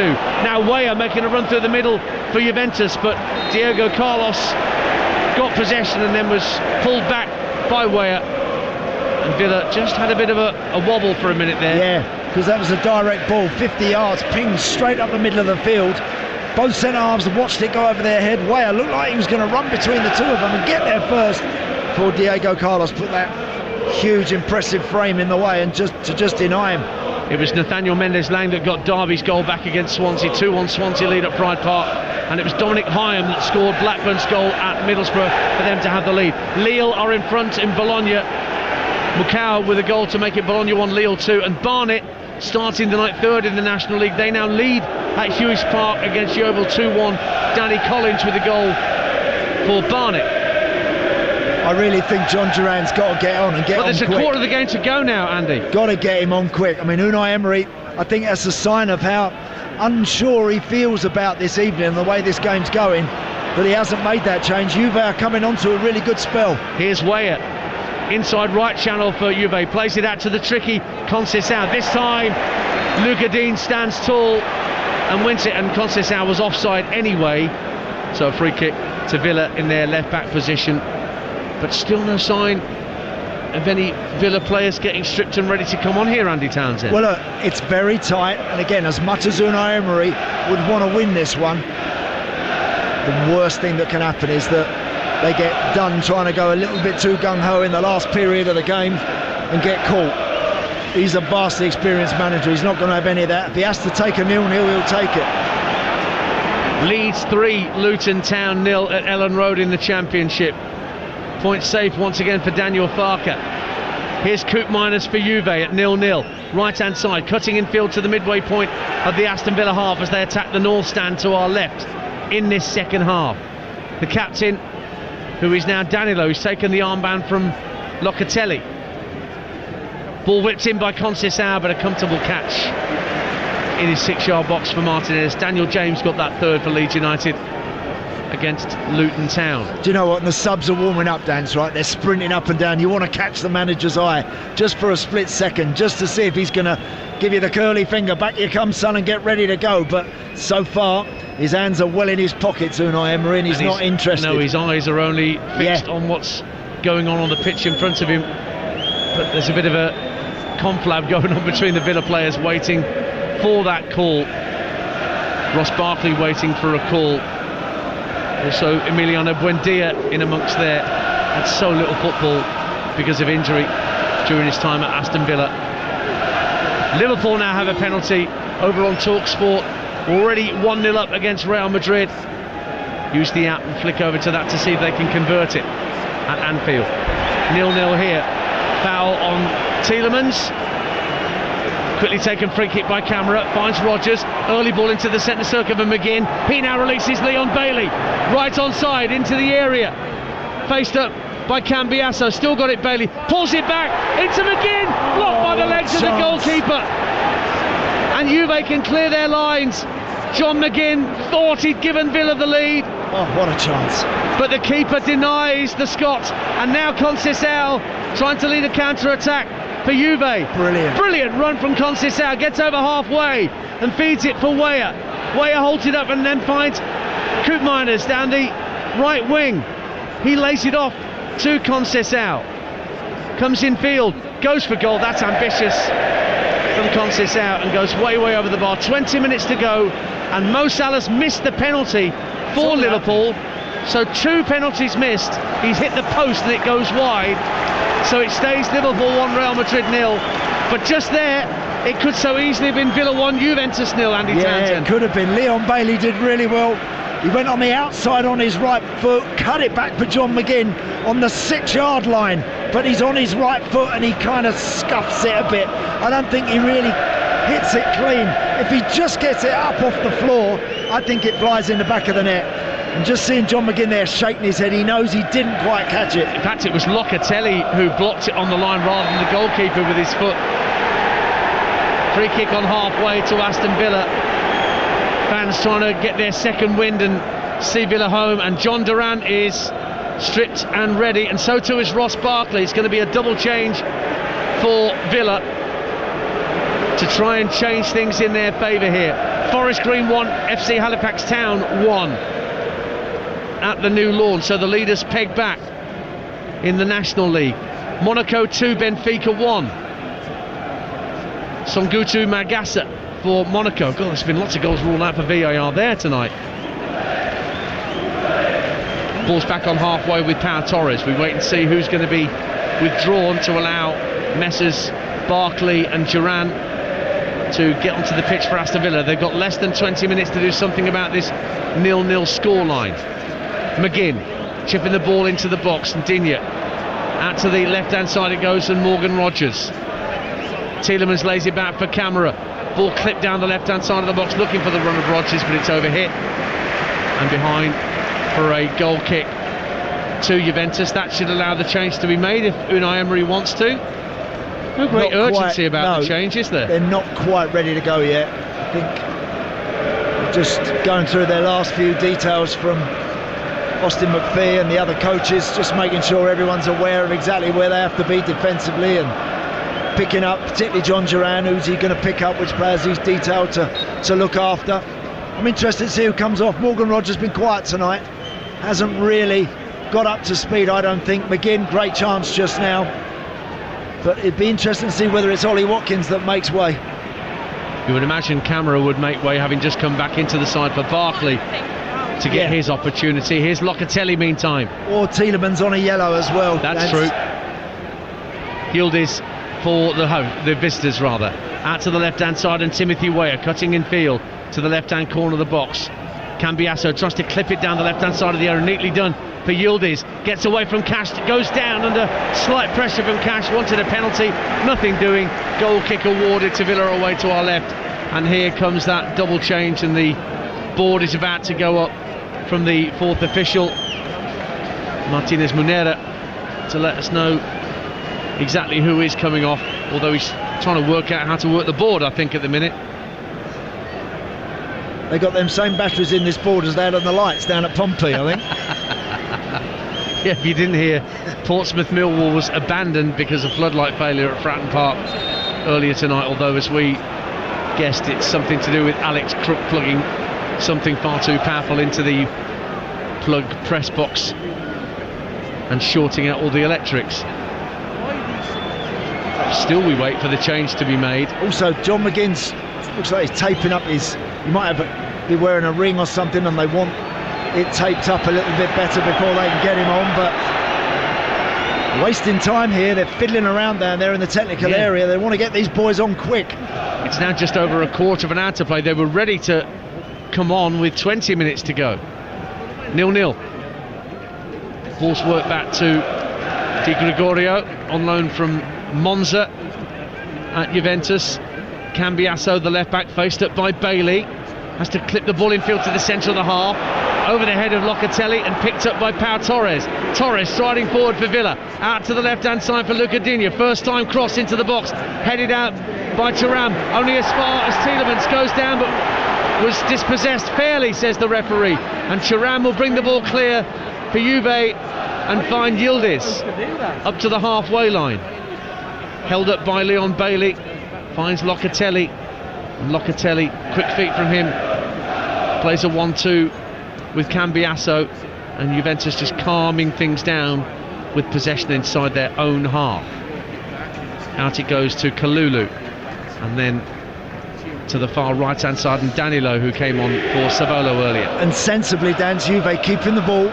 Those Villa subs are desperate to come on, but all the time the ball's in play and Juve are keeping it. They can't get them on. England have won the toss in Christchurch and will have a bowl at New Zealand. We'll be straight to Christchurch as soon as this commentary is finished for the first ball of our exclusive ball-by-ball commentary. Day one, New Zealand against England. So England have put New Zealand into bat, which is interesting, but that shows you how green that pitch is. Here's Morgan Rogers for Villa, finding Tielemans with a drive, and it's well saved low down at his near post by Di Gregorio. On target, but no real pace on the shot from Tielemans. Correct. Yeah, good football that. Camera, then a first time pass from McGinn to Rogers. He chops it back into the path of Yuri Tielemans on the right foot. It's exactly where you want him, slightly on the angle, drags the shot, scuffs it a little bit towards the near post, easily saved. And still Duran and Barkley wait to come on to try and make a difference for Aston Villa at 0-0. Liverpool 2, Real Madrid 0 over on Talksport. Cody Gakpo gets the second. Liverpool 100% in the Champions League. 5 wins from 5, it seems. Conceição for Juve finds Weah, does he, in the area? That's well defended by Digne, but he was caught by Weah, who was stretching for the ball, and the American's going to get a yellow card for that. And now the changes can be made, and it's Leon Bailey who's the first player to be taken off, and Camara, as I thought, would be the other. So Bailey and Camara off, Duran and Barkley on. I don't know why Bailey isn't, or is it Watkins that's coming off? The number went up, said 31, didn't it? It's not my imagination, Andy Townsend, is it? No, they've had a mess up with the ball there. I told you he didn't know how to work that thing. It is Watkins. Bailey was making his way off and then was told, halt! Yeah. But it's Watkins and Camara who've come off, so it is like-for-like switches, both in central midfield and up front as Barkley and Duran come on. Yep. Ross Barkley and Yuri Tielemans have dovetailed a lot recently at this sort of stage of matches as well. So the key for those two guys, they've got to watch those runners but keep the ball. They're in there now, those two, to keep prompted. John Duran, can they get him involved in the game early enough? Can they present him with an opportunity that he can attack in the box? 12 minutes to go on Talksport 2. Aston Villa 0, Juventus 0 in the Champions League. QPR have got a second at Cardiff. They're going to win for the first time in 14 matches. Zanzilar has scored 2 tonight.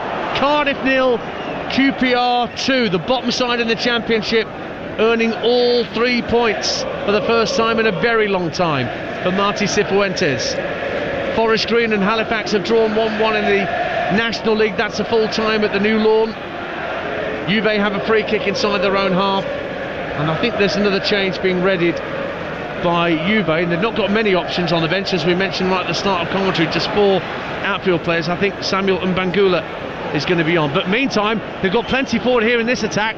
Right hand side, Conceição finds Danilo. Early ball pulled back to the edge of the area, looking for Koopmeiners, but Barkley tidies up. But his ball up to halfway is easily won back by Thuram, and he'll just stroke the ball to his right for his captain Locatelli. Danilo gives it back to Locatelli, although Danilo's got the armband now, of course, since he came on as a substitute, took it off Locatelli.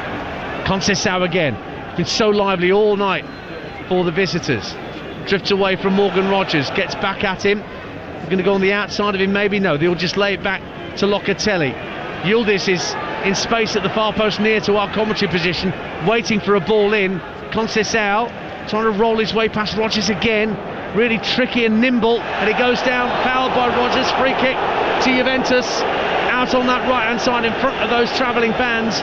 Just over 10 minutes to go on Talksport 2, and we still await the deadlock to be broken. Conceição has been a constant thorn, a worry, a nuisance all night long on that right side for Juventus. Again, whenever they give him the ball, it releases pressure. It allows defenders to have a little breather because he's so good at keeping it.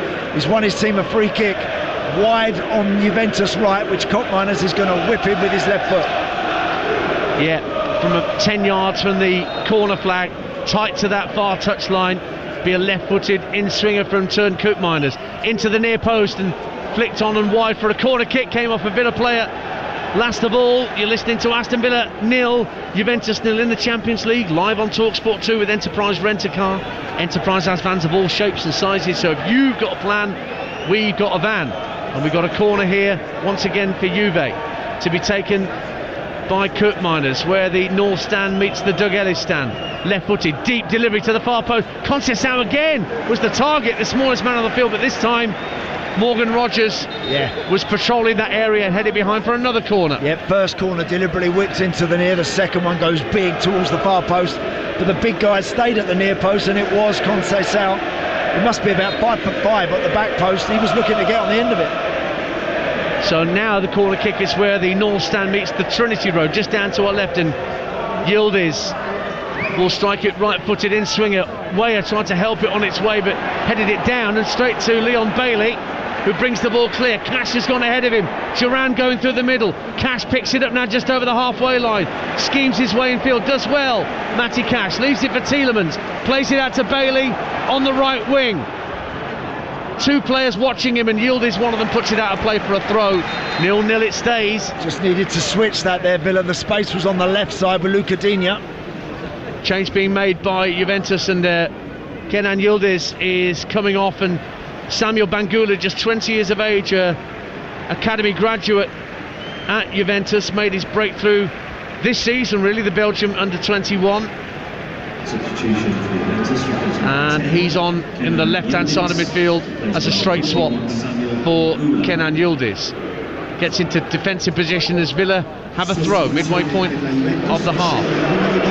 8 minutes to go, 0-0. Diego Carlos floats the ball out to the left wing for Luca Digne, tucks it infield for Tielemans, keeps away from Koopmeiners. Good play from Yuri Tielemans.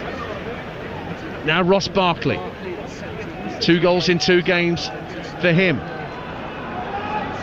QPR have beaten Cardiff, that's a full-time score. 2-0 to QPR at the Cardiff City Stadium. Ball's back on halfway, Villa in possession with Torres. Plays it over the halfway to Rodgers, but as he turned the ball around the corner, just couldn't find Duran. Tidied up at the back by Danilo for his keeper. Duran tries to close down the angle to the keeper, but they managed to get out, do Juventus, up to halfway. Weah goes down under minimal pressure from Diego Carlos, wanted a free kick, referee waved away the protest, and Villa have it with Rodgers. Motoring down the left-hand side of the penalty area, cross to the far post, come to be claimed under the crossbar by the keeper. Stays 0-0. Nicolo Fagioli going to be coming on for Juve as well in a few short moments' time. A lot of tired legs out there, Dance, now. Morgan Rodgers there on his left foot, just trying to whip something in, unfortunately too close to the goalkeeper, easily handled. So they've just got to make sure, Villa, now that, again, must focus, must concentrate at the back. Be great if they can get a winner, but they mustn't lose this game. McGinn finds Barkley, centre of the Juve half, tries to slide it into the path of Bailey, and he slipped as he tried to keep his footing at the edge of the area. The ball flies past him and out of play for a goal kick. Leeds have beaten Luton by 3-0 in the Championship. You are just over a quarter of an hour away from the first ball in the first test. Live exclusive ball-by-ball commentary here on Talksport 2. Stay on this frequency to join John Norman, Steve Harmison, Jeremy Coney and our fantastic live commentary team in Christchurch. England have won the toss and have elected to bowl first. Normally you say, I'll bat first, or you give it a minute, look at the sky, and then say, no, I'll still have a bat first. But they're going to have a bowl on a very green pitch, we're led to believe, in Christchurch. Ball-by-ball commentary to come then. Going to be another change for Villa as well. Jaden Philogene looks like. Yeah. A slight frame of the young man who was brought back from Hull City. And he's going to be on sooner rather than later for Aston Villa. Juve taking their time over getting a ball back into play from a throw. And Bangula was fouled, actually. Did well to protect the ball and was falling as he managed to release the ball to his teammate Thuram. And I mentioned that they were going to make a change. Fagioli is going to come on to replace Thuram. Fagioli is a defensive midfielder and another academy graduate through the Juventus Academy. Made his debut 3 years ago, and he will help to keep things protected in defensive midfield. Villa fans are not too impressed with the Italian announcements of the substitutes. Time ticking away. It's still 0-0 with 5 minutes of normal time remaining. Can either side find a winner? Away goes Mbangula down the left-hand side, just in front of our commentary position, and forces Cash to hook the ball out of play for a throw to Juventus. Yeah, sensible ball there from Fagioli, just come on the field. Just put in that in behind Villa's back line for Bangula to chase, and once more Juventus have the ball. That's the name of the game now for them. Can they keep it? Can they run the clock down? Can they safely come away from Birmingham tonight with a point in their back pocket? It'll be a good one for them if they do. Chelsea are the next team to face Villa. That's at Stamford Bridge on Sunday. Then they've got Brentford here next Wednesday and Southampton the following Saturday. Duran finds Rodgers, centre of the Juve half, clips it out left to Digne, but he won't go on the outside of the defender. Instead he clips it back to Torres, and then Tielemans looks for Digne once again, but it's intercepted by Danilo. Plays it in field to Fagioli, and Juventus have it back, and Unai Emery is not impressed. Now long ball over the top, trying to get Conceição in behind Torres, but a very calm header from the Spaniard, and the ball's back with Diego Carlos, and there's the Villa fans saying, come on, one last effort, 3 minutes to go, 0-0. High up the field just now, Luca Digne could have crossed it, chopped back, come all the way back, and eventually they lost possession. They have it back now, but deep in their own half with Matty Cash. Forced to go back to Diego Carlos and then back to Emi Martinez. Timothy Weah looking to close down the space, and Emi Martinez is saying to Diego Carlos, quicker, get it moving faster, and just a long aimless ball downfield from Villa sails away from both McGinn and Duran, and Juve have it back. Fagioli just over the halfway line, gives it back into Gatti inside his own half. They have looked solid at the back, haven't they? Yeah, they have. As I said, too much has been in front of Juventus tonight, but credit to them, coming here with a depleted squad, and they've been organised and they've tried to keep it, and the way it's going at the moment, I think they deserve their point. Well, they've been brilliant keeping clean sheets for fun domestically. Can they keep a clean sheet at Villa Park with 2 minutes of normal time remaining? They're coming forward with Fagioli. Conceição wants it on that far side, and he'll get it level with the edge of the penalty area. Elects to lay it off this time to Danilo, tucks it infield to Locatelli, back to Danilo once again, and further infield Locatelli picks it up once more. He finds Cambiasso, slid out to Bangula, left hand side up against Cash, wants to put a cross in, elects not to in the end. Cambiasso finds Locatelli infield. Oh, lovely turn, Locatelli to get away from two players, feeds it into Weah, 25 yards out, back to goal. Back in field it goes to Locatelli. Conceição calling for it right wing, but it stayed on this left hand side with Locatelli. Coop Miners on the left wing, waiting for the ball to be slid out to him. It now finds him, tries to drive it in field for Fagioli, but Villa win it back. Then do they give it away? No, Torres steps in, finds McGinn, lays it off to Rodgers. Now he drives over the halfway line. Here come Aston Villa towards the end of the game. Rodgers gets to the edge of the D, slides it right to Philogene. Philogene at the edge of the area looking for an option. Rolls it back into the centre of the half for Torres. Torres holds his hands out, looks for an option. Where is it? Goes backwards a square to Cash. We're into the last 30 seconds of normal time. Villa fans increasingly desperate for their team to find a route to goal.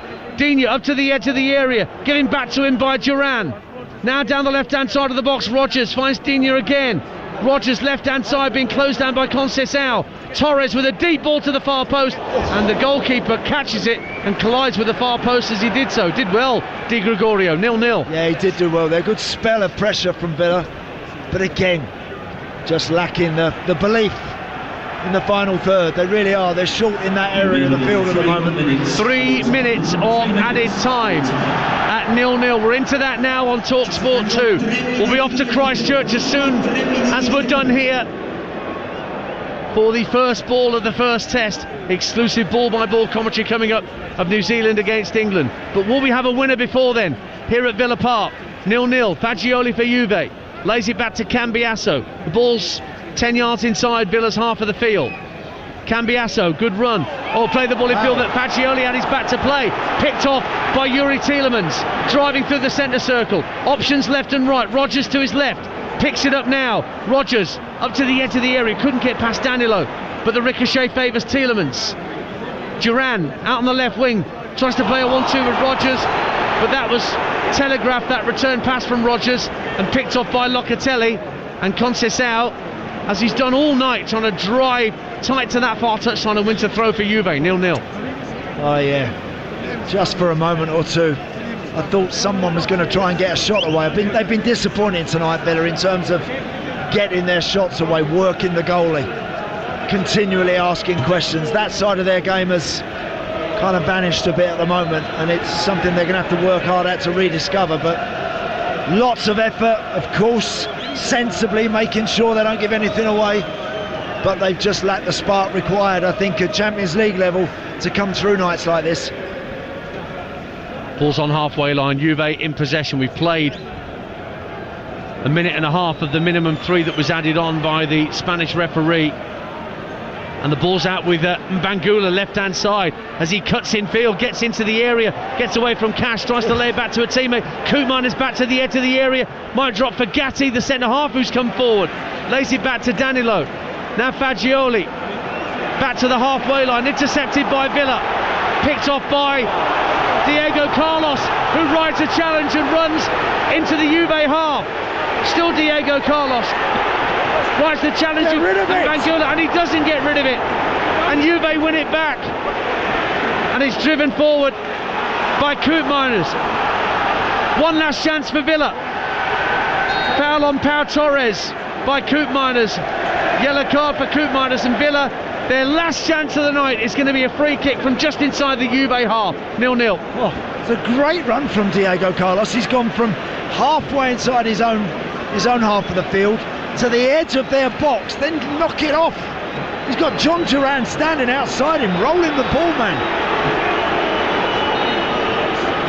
And they can't take the free kick yet because Cambiasso, the left back, is only now getting to his feet. Austin McPhee, the set-piece coach at Villa, going absolutely berserk down beneath us, trying to direct operations. Tielemans is standing over the free kick. It's 15 yards inside the Juve half of the field. It's just going to go big, diagonal, right to left, into the area to see what Villa can pick up here.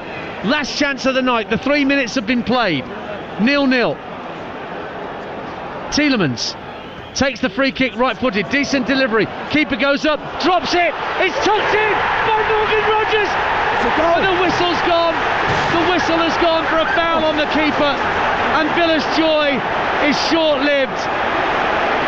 Or is it? Rogers is being manhandled. The referee is going to the goalkeeper. What's he doing here? Is he giving the goal? Well, at first glance, he pointed to the centre spot. He didn't give a free kick, I'm telling you.